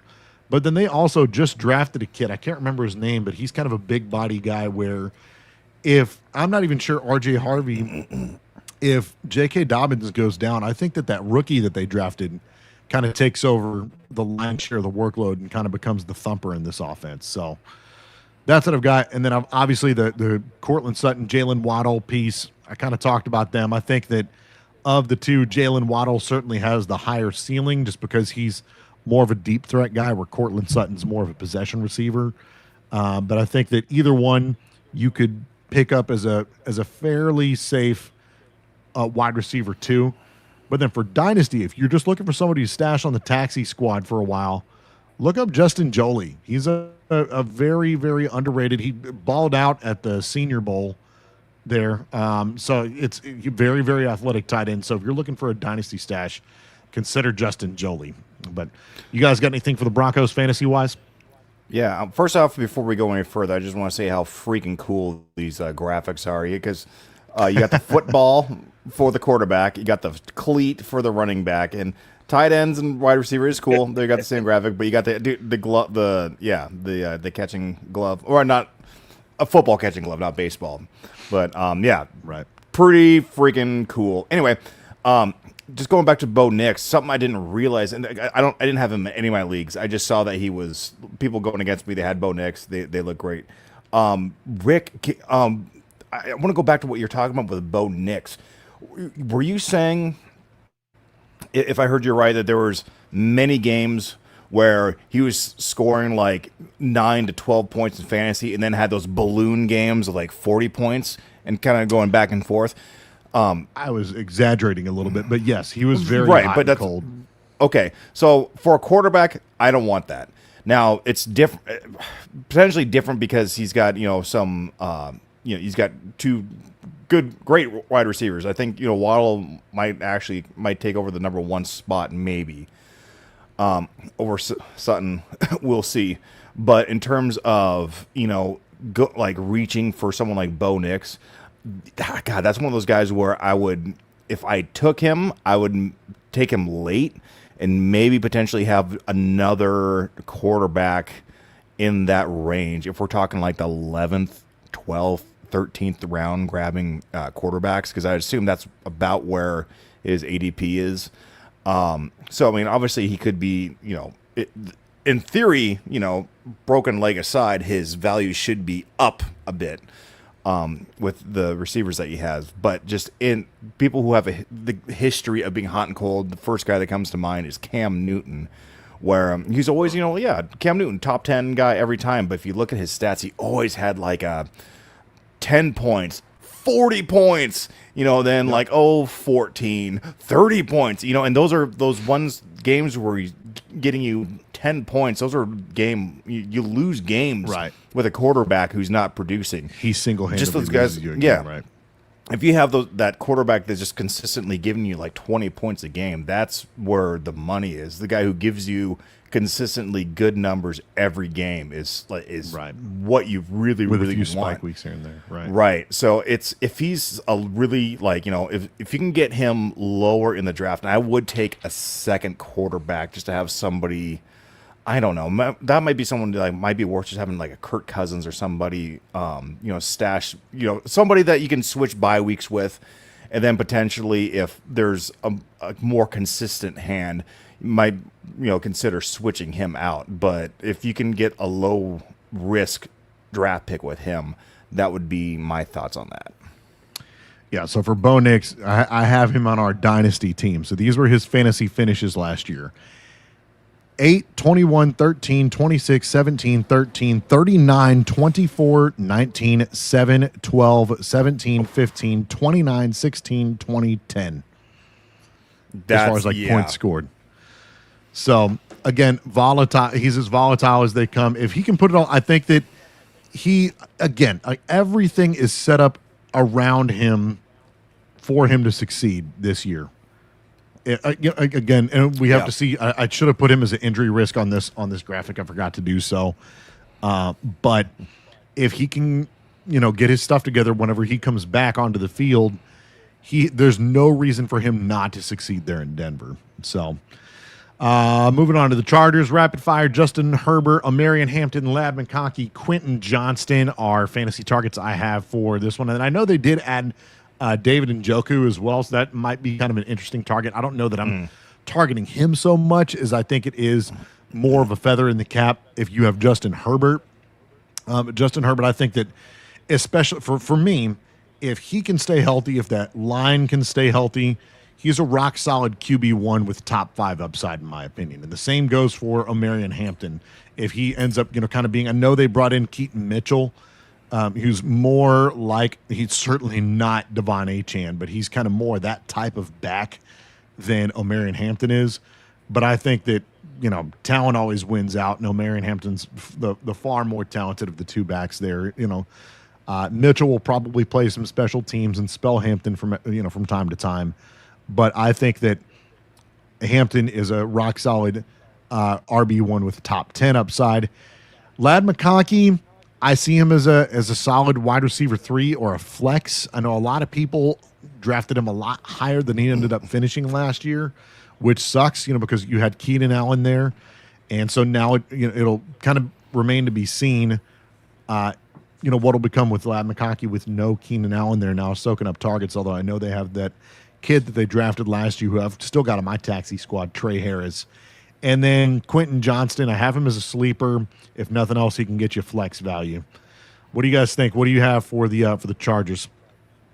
For the Chargers, for me on that tight end subject, I think the Chargers have the best tight end duo in the entire NFL. And with that addition of Njoku to Gadsden, also on the other side, you got two tight end 1 potentials on your same team, and which kind of brings down both of their values if you really think about it. But it's going to be interesting to see how McDaniels uses those two tight ends. Are we going to see those two tight end sets where they're kind of both splitting the left and right seams and creating more potential one-on-ones down the side? If that's the case, then Quentin Johnston's going to have a lot more one-on-one opportunities than he's been able to have. Same with Lad McConkey working through the slot and stuff. So it's going to be a different looking offense. So if I was gonna pick a tight end off of the Chargers for my squad, if it fell late enough, I think I would go Njoku first. I would target him maybe a little earlier than most tight ends. I usually wait really, really long time for a tight end. But if he fell to me at the right spot, if I had the right, depending on how things were falling, I think I would snag up him pretty quick. See, I want to jump in. The opposite side of that. I think that, and you make a hell of a point, and I'm surprised that they didn't cross my mind whenever I was making this graphic here. But I think that, yes, they're both solid tight ends. I think they're both guys that you can definitely take a shot on later in drafts. I think I'm on the Gadsden side of that coin, if you will, just because Njoku, he's a rock solid tight end. He's certainly no spring chicken anymore, at least compared to Gadsden. I want to say this is like only his second or third year in the league.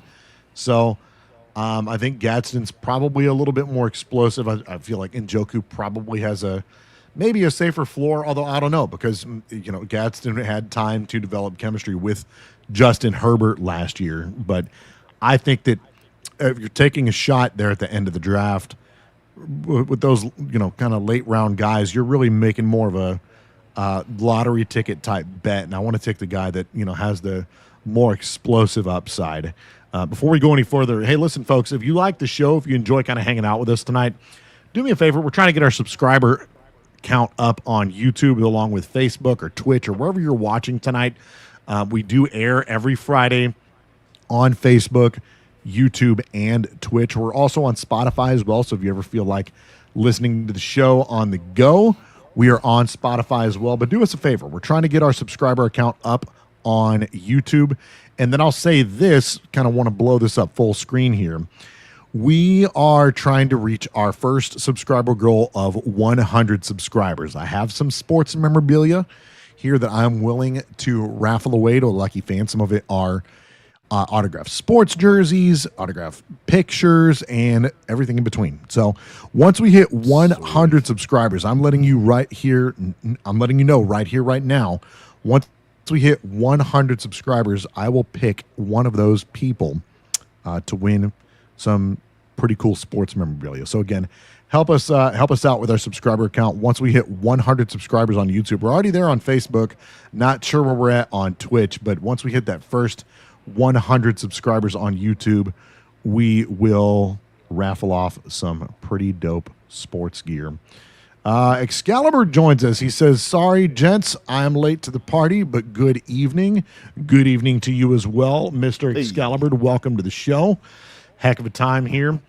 So I said, Adam, go ahead. Oh, I was going to say, before we I feel like we're kind of getting to move on with the Chargers, but before we do, I really want to touch on a guy here that I'm really, really excited about, Quentin Johnston. So I had him in my Dynasty League. Got him as a really, really, really, really deep sleeper. And if you look at his average or his total points for the whole season, it doesn't look that great. The first probably third of the season, he was fantastic. He was easily like my number two, or he could have been my number two wide receiver, except I had Nico Collins and Puka Nacua.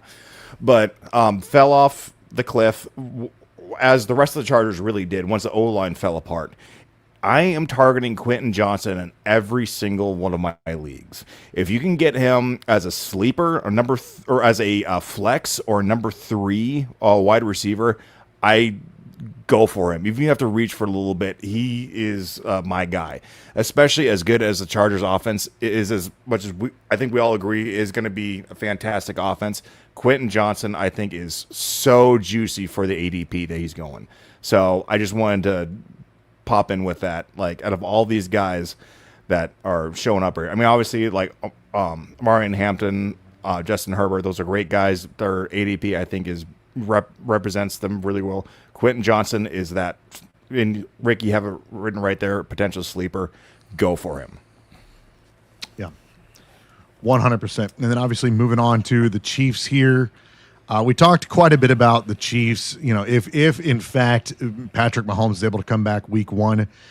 But I don't know. I mean, I guess what would excite me about Patrick Mahomes, because I think the past few seasons, anybody that drafted him actually ended up being pretty disappointed they were not excited to have Patrick Mahomes as their starting quarterback for fantasy purposes specifically. But with Eric Bieniemy back, that is when, of course, that was back in the days of like Tyreek Hill and whatnot.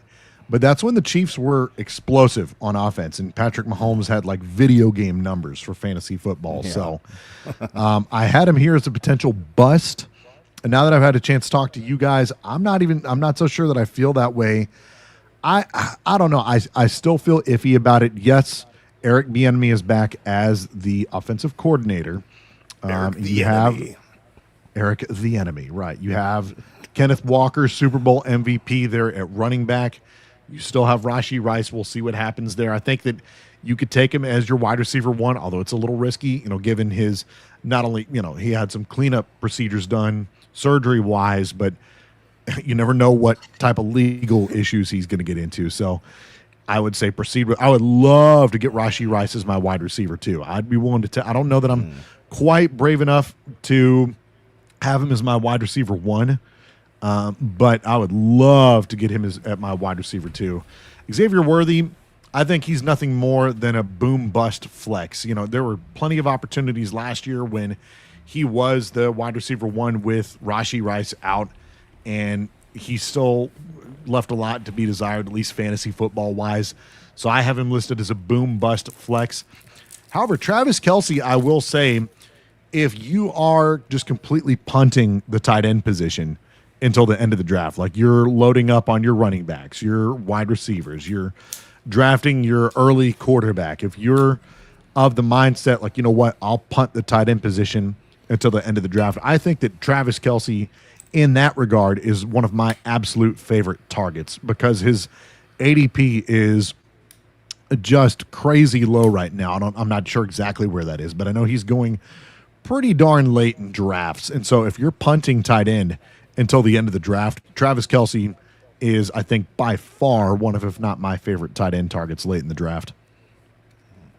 Absolutely. He's going extremely late. I snagged him up in like a week 14 or something in one of my drafts, round 14, sorry. Yeah. And he's still going to produce. Like, he's going to produce. I think he was he like tight end 3 last season? And there's 4. He was top 5 at least. I can't remember exactly where he fell out, but he's still always going to be Mahomes' number 1 target, regardless of what's going on anywhere else on the field. They just have that chemistry that's unmatched. The only comparable is the Brady Gronk connection, and these guys can, like, a play falls apart and a route falls apart, and Travis knows where to go, and Mahomes already knows where he's going before he goes there, and the ball's already out of his hand on a ad-lib play. And it happens so often, it can't make it up. It's the most backyard football stuff you'll ever see, and it's amazing. And that's why I don't know why he's going so late either. But he did finish as the tight end 3 last year with at 11.7 points average per game in PPR scoring formats. So Excalibur says, never count out the Chiefs when Mahomes is at the helm. Don't tell me you're a Chiefs fan, Excalibur. I'll drink to that. I thought we were Excalibur. boys. I thought we were boys, he Excalibur. Could be. He's a Missouri guy, right? Yeah. He's a St. Louis guy. And yes, go he Battle is. Excalibur. Yep, he's got one of the rally towels there. Yeah. But yeah, that's pretty much all I have for the Chiefs. For the Raiders, man, to me, really, there's only really 2 guys I'm interested in. That's Ashton Genty and Brock Bowers. But obviously, if you are a dynasty, I don't know that I'm taking Fernando Mendoza in redraft 1 because he may, depending on how the Raiders season shakes out, he could just straight up be Kirk Cousins' understudy for the entirety of the year. So there's that much at least, right? So if he does end up starting, I don't, because their receiver room is an absolute disaster. So really his weapons are Brock Bowers, Ashton Genty, and then God knows who between what is it? Let me look up their receiver room. I know it's Jack Beck. Trey Tucker and Naylor from the Naylor from the Minnesota Vikings, who he was a pretty solid wide receiver 3 for not fantasy wide receiver 3, but actual NFL wide receiver 3 on the Minnesota Vikings, and that impressed them enough last year. Oh, we lost Danny, but that impressed them enough last year to give Jalen Naylor a multi-year contract.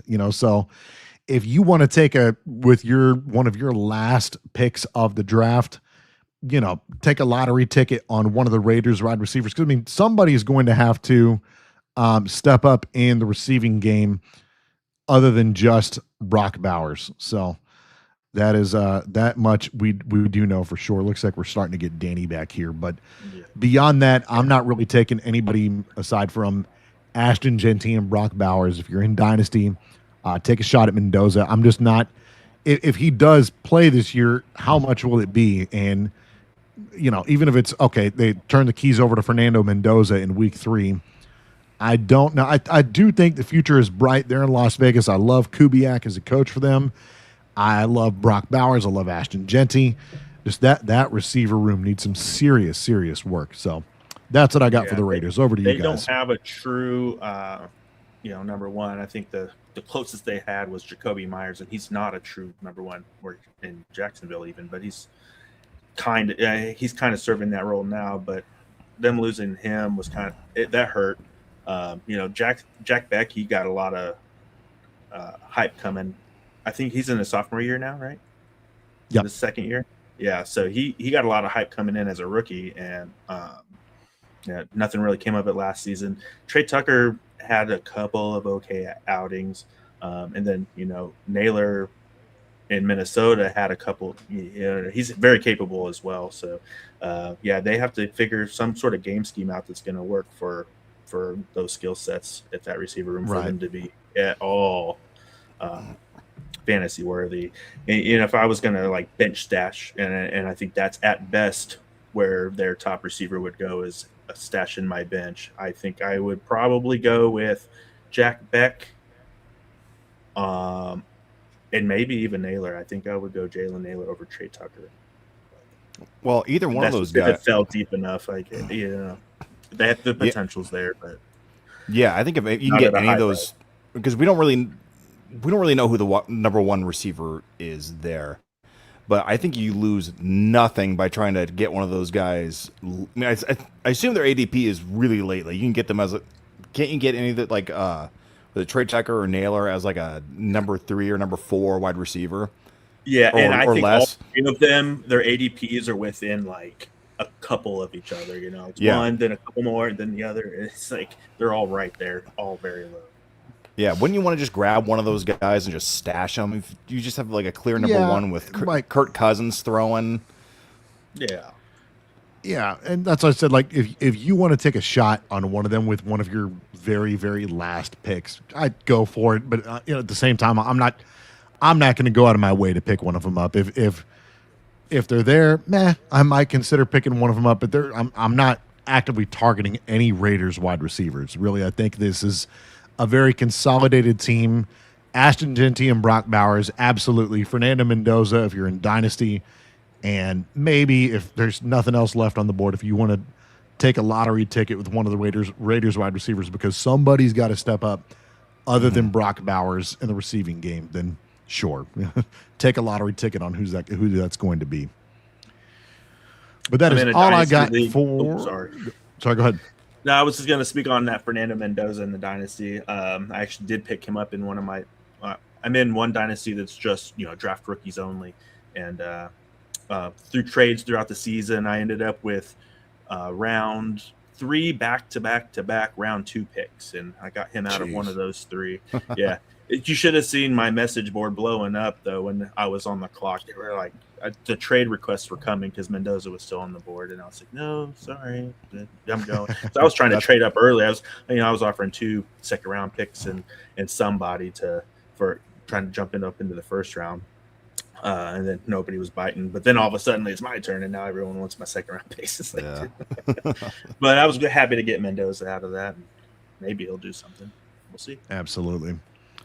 Well, that is, unless you guys have anything else, that is pretty much all I've got for fantasy and for the AFC West. You guys ready to get into some sports gambling? Let's do it. Yes, sir. Let's do it. It's time to step into the virtual casino where the odds are cooked, the confidence is reckless, and wallets are sweating bullets. It's time for the Rad Sports Show weekly sports bets. And speaking of sports gambling, per ESPN's Adam Schefter, the NFL has now confirmed an indefinite suspension of Cardinals personnel executive Ryan Gold for violating the league's gambling policy. In a statement from the NFL confirmed today that Ryan Gold, director of college scouting for the Arizona Cardinals, has been suspended indefinitely for violating the NFL's gambling policy.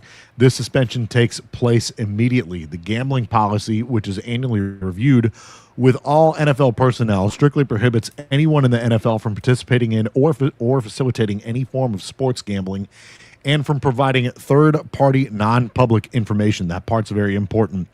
The league's investigation determined that Gold provided confidential, non-public inside information, which in that previous paragraph was strictly prohibited, regarding 2026 draft selections by the Cardinals before they were announced, and that Mr. Gold participated in parlay bets on NFL and college games.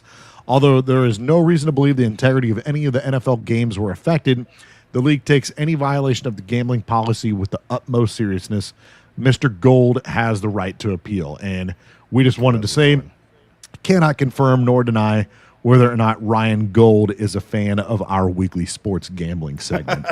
But moving on from that, we'll take a look at last week's profits. Obviously, Adam wasn't in on this, but man, my freaking sports gambling woes continues. I ended up in the red once again, losing 52 cents on the week, whereas Danny ends up profiting with his dumbass cigar there yet again at $2.36, man.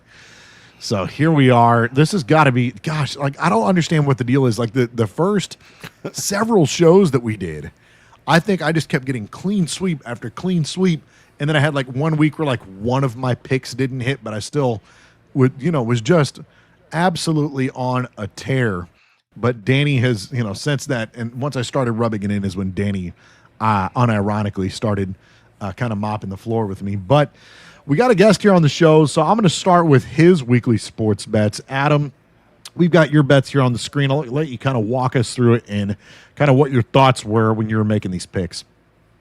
Right, so we talked about Spain and Argentina earlier in the night, and in last week I had already picked Spain to win it all. So of course I was going to throw my my large bet. I'm going to splurge my $2 on that game right there. The plus 130 odds, payout 460. I don't see anything wrong with that. They're a strong team. Argentina, like you were saying, the Cinderella story is there. They're also favored. Cinderella and favored usually don't mix in the same sentence, but they are. I like that bet. But if I go down to my last $1 bet there, Lionel Messi, an anytime score, I figured that was a safe bet to counter that bet up top. So, if Spain loses and it's because Lionel Messi scored, hey, guess what? I still win a little something. So cool. And that was kind of my thought process there. I did look into that third place game, and I was thinking about making a bet for England there. But then I started thinking more about it. It's like, I really don't care about the third place game. I'm going to move on. I moved on from there. Then going down to the Usman over Duplessis fight. I don't even remember my thought process on that one. I think Excalibur says England hasn't blown a lead on U.S. soil since 1776. America. That's awesome. The Usman over Duplessis. So I think Usman he's the underdog in this fight, right? I wanted to say there's like a 6 or 7 year age difference in those guys. And Usman's pushing 40. I was looking. Yeah, he's up there in age. And I'm going with old man strength there. That's $1. So let's see, at a plus 195 there. And then I wanted to continuing, I was looking through all the other UFC fights for the next fight, and I came across this one, the Fatima McCline, and a knockout over Tabitha Ricci. So she's got the size, she's got the reach, and I think she's got at least 4 knockouts already out of her 11-ish wins, if I'm remembering right.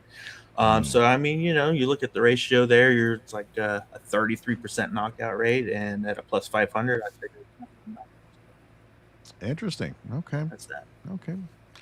Good deal. Hey, real quick, as I forgot to make this plug earlier, I'm going to remove this here from the screen just so I can get this here. But real quick, before we move on, I did want to say, talking on the topic of fantasy football and the NFL, if you want to join our fantasy league, I've included a QR code up there at the top left of your screen. There's also a link down below in the description of this video. If you want to join the Rad Sports Show Fantasy Football League, we have not set a draft date yet. We're going to wait until we get a full league. But we've already got a handful of people already signed up for the league, some kind of loyal listeners that we gave first dibs to. But if you want in on the Rad Sports Show Fantasy Football League, there are still plenty of spots available. In fact, 7 of them to be exact for a 12-team league. So if you want in on one of those spots, I'll come up with something goofy to determine draft order. We'll air it live here on the show. But if you went in on the league, again, the QR code is right here, or in the description of the video below, whether you're watching on Facebook or YouTube. If you're watching on Twitch, just going to have to use the UR code or check out our Facebook page. But yeah, let's get a league going. We'll try to come up with some goofy stuff. Maybe I'll even come up with a prize for the winner. What's up, Danny? Yeah, spots are limited. So we just ask that if this is something that if you join the league, don't do it like half-ass and, jump in and then disappear. We ask that these are people that, I really would like to commit for the whole year and be interactive with us like throughout the season. If you're coming in here and watching our show every week, we want those people that we can interact with as the season goes on. Okay. Tugboat says it's asking for a pass key. I'm not sure what the deal with that is. Maybe just if the QR code's not working, try the link down in the description of the video there. But 100%, if you want to join our fantasy football league, by all means, we've got about 7 spots left. We're trying to make it a legit league. So for some people, I know there's some folks that this will be their first year playing fantasy football, but we will have a ton of fun with it. But Danny, I'm going to go ahead and move over to you with your sports bets. Hey. Okay.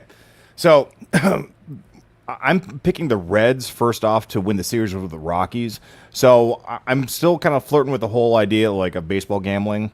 And for the longest time, I haven't been super into. I've made a couple of baseball bets, but it always bugged me because it's always like the day of, and a lot of times like those games are over by the time we post them on here.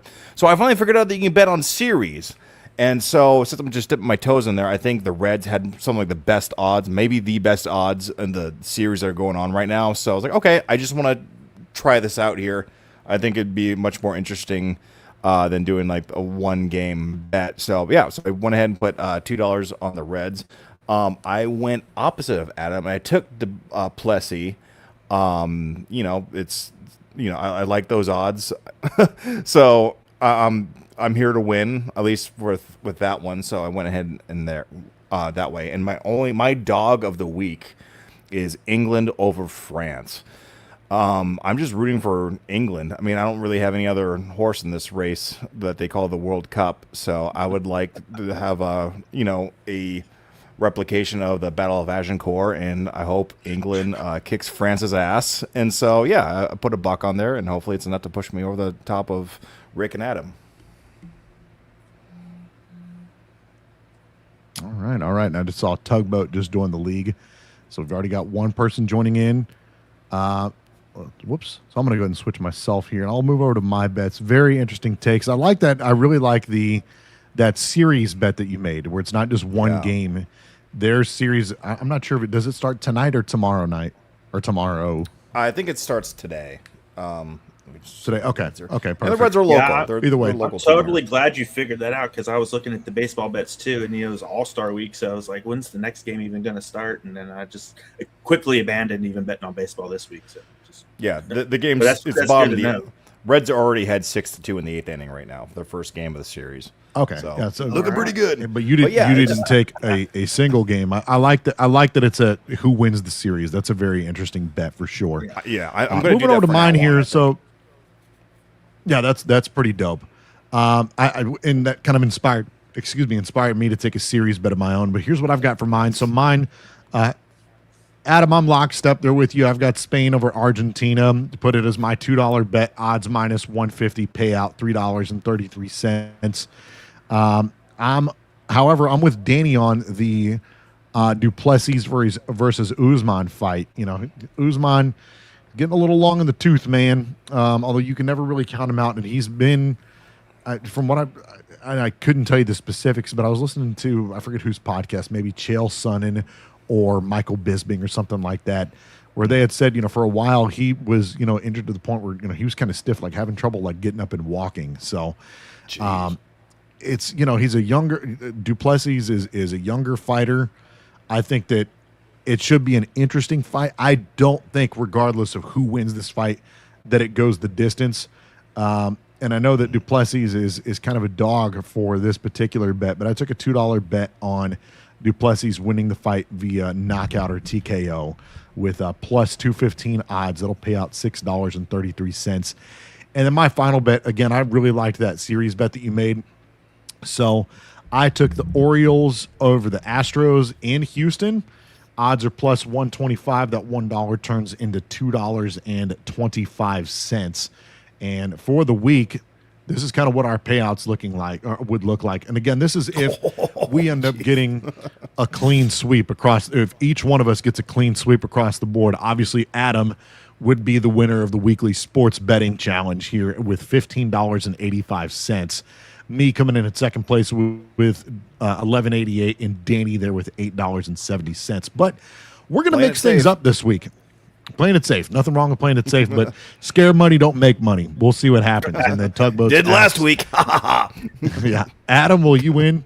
I actually made it. There was it had nothing to do with our sports betting challenge, but the Gable Steveson versus Elijah, I forget what his last name is. Ellison, I think is. Yeah. I put a $5 bet on him to win just because he was like plus 800 odds, and I was like, you know, whatever, it's $5. And if he would have won that $5 would have turned into like $45 or something like that. So I, you know, but not doing. Having to deal with our. You know, I mentioned earlier tonight that I just now getting back into the UFC, and I instantly became a huge fan of Gable Steveson. I'm excited to see what he does. I looked at his whole story. You know, he's an Olympic gold medalist in wrestling. And phenomenal wrestler. A little bit of WWE time, whatever credit you want to give that. But also, he was a walk-on for the Buffalo Bills and played 3 preseason games. Never played football ever in his life until that moment. And then he's just crazy. I feel like he's just good at everything he does. He's just natural talent. And watching him when he was done with that fight, he just looked like he was ready for another fight. Like let me fight the next guy right now. Let's go. And his story, this is certainly not to discredit Gable Steveson, but his story almost kind of reminds me of like a, this feels so disrespectful saying this, but almost kind of like a discount Brock Lesnar story in that, you know, now mind you, Brock Lesnar was he was a phenomenal, like he was a, you know, a champion wrestler in college, like Division I national wrestling champion in college. Obviously had a much, much longer, very successful WWE run.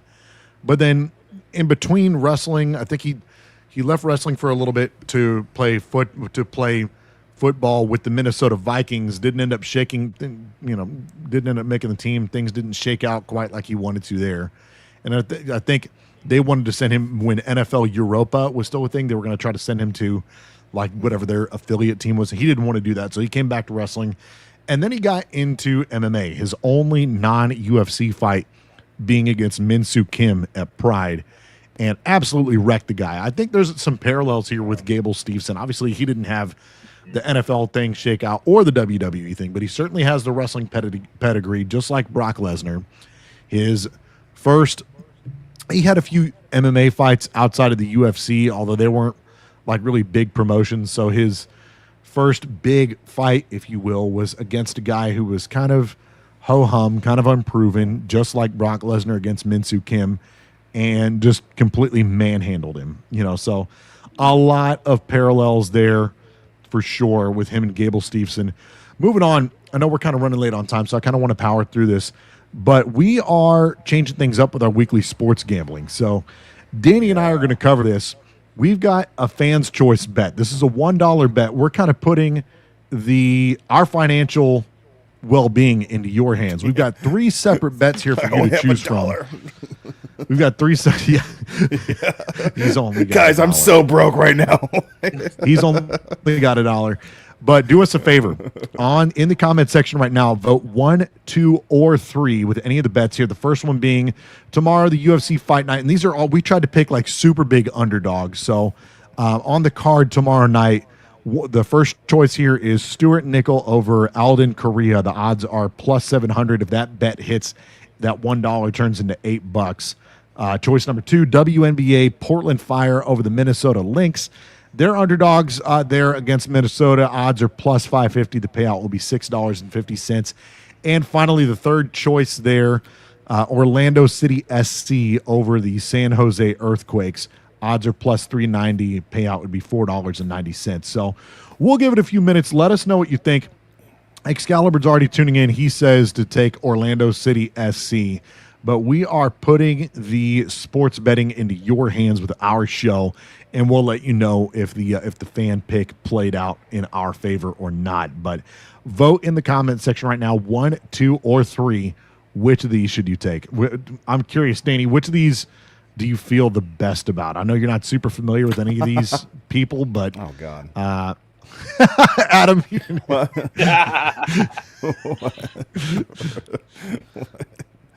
Well, I'm still a fan, okay, guys? I'm still a watcher, too. We've got one vote apiece. We have Tugboat votes for number 1, and sure, Adam will count it. Number 2, Adam had picked the Portland Fire over the Minnesota Lynx, and then Excalibur had picked Orlando City. Well, I hate to say it, I think the only one I might be watching is the UFC one. Because, and that's nothing against these two. It's just in terms of like streaming access. I've been trying to watch more WNBA games, but they're kind of hit and miss of which one's on and which one's available. There's some like on Peacock. There's some that are on Prime. And so just if it's on, I'll watch it. And I obviously, I would say for MLS, that's the ones that have the best odds. But I'm watching the UFC Fight Night. So I would... just for that reason, I'm going to say number 1. Okay. Fair enough. And Adam had put a comment on there. He's trying to put WNBA on the map in honor of my T-shirt. I'll go ahead and show it here real quick. Yeah, show him your T-shirt, Rick. Let's pull that up here real quick. So I ended up ordering this in the mail. Stand up, Rick. We can't see you. Banner down. Let me take this banner down. There we go. Show us your boobs. Yeah. I've got a Sophie Cunningham T-shirt that I ordered off of Etsy just because I thought it was super freaking hilarious. But that's the T-shirt there. But again, let us know. We're still going to keep the bets up here. So, Tugboat said you should play WNBA, Adam. But let us know. So right now we've got 1 vote apiece for each of these bets. We've got at least. Looks like 9 people here on YouTube. So let us know, which one of these bets do you think we should make? It's a $1 bet, not at any cost to you whatsoever. Our financial well-being is in your hands. Which one of these bets do you think we should take? The UFC fight, the WNBA matchup, or the MLS? No, and Adam, to your point, as far as putting the WNBA on the map, Danny and I have been, actually both of you, I've sidebarred with both of you quite a bit. I'd never been into women's basketball, and really I'd kind of fallen out of love with the NBA as well since my childhood. But, I've got to say, man, like some of these gals are just super freaking entertaining. Sophie Cunningham, I think, being arguably my singular favorite player in the WNBA right now. It's just with the pettiness, and it's entertaining. Although the one thing that I will say, just with a little bit of the WNBA that I've watched, is the officiating is absolutely freaking atrocious. You know, So bad. people are going to feel however they feel about Caitlin Clark, and I do agree with some of the people on the side of the coin that says, you know, that she maybe embellishes some, but at the same time, I think that, you know, after a while, like when you continuously get the shit kicked out of you, I'd probably be hooting and hollering a little bit too. So. But that's just my thoughts on it. I've certainly gotten more into the WNBA than I thought I would in years past. So, still waiting on a few more votes. Not to mention that Sophie Cunningham is the all-time leading scorer for the Missouri Tigers women's college basketball team. So, MIT. Hell yeah. Ooh, okay. There you go. All the more reason. So, yeah, that just cemented Sophie Cunningham as my favorite women's basketball player, 100%. My T-shirt will be here next week. 100%, 100%. Well, let us know again here in the comments section. We still have a little bit of time left here on the show. Which of these bets do you think that we should make? I'd almost wish that we would have done this a little bit earlier in the show. Yeah, but it's cool. And we don't have to announce. Are we trying to announce which one we're going to do at the end of the show, or can we wait? Because there's some people watch the show later and they might be able to vote in later, or do you want to try and do this at the end of the show? That's true. Yeah, that's true as well. Well, let us know here before we close out the show which of these bets you want us to make. I'll also post it on our Facebook page just to try to get some more votes in. Great idea. Yeah. 100%. Yeah, I think maybe next week we'll move the gambling segment a little bit earlier just to try to get some more votes in live. But it should be very, very interesting. To see how the AFC West shakes out. I think that, you know, a few years ago, I can remember when the Broncos had just traded for Russell Wilson. Right around that time, it had seemed like, you know, a common sentiment that we had kept airing around was that, you know, look, like the AFC West is kind of an arms race right now. I think that, again, it's all going to be dependent on the health of Bo Nix, Patrick Mahomes, and the Chargers O-line. But I think if all those things can play out the way that their respective teams hope that they do, I think this could easily be one of, if not the best division in football. That's just me. Yeah. And when you're looking in the AFC, you've got two like respectable divisions in the AFC East, I would say, with the top two teams being the Pats and the Bills. And then AFC West would be, and I think those two divisions produce your three wild cards, and that's my prediction with that. I don't see the AFC South producing anything. It's always like who's the one game over 500 team in the AFC South. That's your division win. That's how it's been going. And the AFC North, not sure what to even think about Baltimore now that everything's shaken up in Baltimore, and I don't believe Aaron Rodgers is going to do anything significant with the Pittsburgh Steelers this year as well. So AFC North, I think our three wild card teams are going to come from the AFC East and the AFC West, and so we're looking at Bills, Pats, and then Chargers, Broncos, Chiefs. I think those are, you know, between those five teams, three of those will be the wild card teams. Right. Let's see here. And then Tugboat says, Rick, who's that jersey belong to? The 134 black and gold. 134. Might be talking about. Are you talking about 39? I think he's just. So this one is my. I'll see if I can get the camera to adjust a little bit. He's talking about your Kurt Warner, your 13. Is that Kurt Warner? Yeah. Yep, that's Kurt Warner. So I'm a big St. Louis guy, Tugboat. So I was a big St. Louis Rams fan growing up. So right here, I've got my autographed Kurt Warner jersey. And then right here, I've got my autographed Steven Jackson jersey. And then this one just above me is actually a game that Adam and I were at in D.C. We were at the St. Louis Battlehawks versus the D.C. Defenders. Austin Prohl, the former Battlehawks receiver, who is the son of former St. Louis Rams receiver /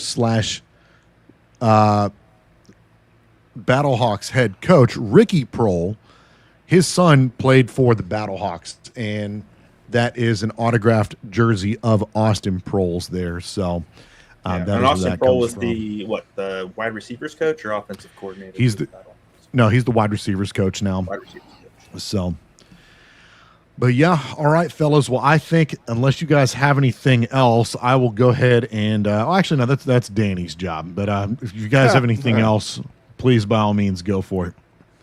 All right, special thank you for Excalibur Tugboat X89. Who else do we have here? My cursor's not working. I don't know what's going on. Going back up, Adam. Thank you for joining us. Thank you Let's for see having you on me. there. Let's see, Red Sports Show. God, we're Yeah, I've got who the else was whole up there? consolidated Abby list right here. Bishop. So, Oh, and good Yep. for you. Yeah, the Abby, and then who else? No Shannon today. What the And heck? then, and I'd like he was a here. special Shannon thank was you here. to. Oh, was he? Oh, I'll do a shout out to special thank you Shannon. for my nieces who gave me a shout out at the beginning of the show as well. Valerie and Julia, and Carly, Christopher. and Chris Vonk was in there too, and Penelope. My 4 blonde hair, high energetic, high maintenance nieces. Love all Yeah. 4 of them. absolutely. Right on. And hey, one last plug. Again, if you enjoyed the show, help us out. Once we get to 100 subscribers, I'll raffle off some pretty dope sports gear, some autographed sports memorabilia. So help us get to 100 subscribers. As soon as we do that, I'll pick somebody to raffle off some autographed sports memorabilia too. And then obviously we are on Facebook, Twitch, Spotify, and YouTube. So if you like the show, consider out there, our Spotify, especially if you don't feel like tuning into a live show. I always go in after the show and download the audio and post that on our Spotify as well. It's been awesome. Adam, thank you so much for joining us this week. Would love to have you on some more shows moving forward whenever you're available, my friend. But other than that, fellas, Absolutely. appreciate it. I think that's going to do it for us this week. We'll catch you folks next week. Same time, same And place. thanks for having me. It was an honor. A good time. Absolutely. All right. Take care, everybody.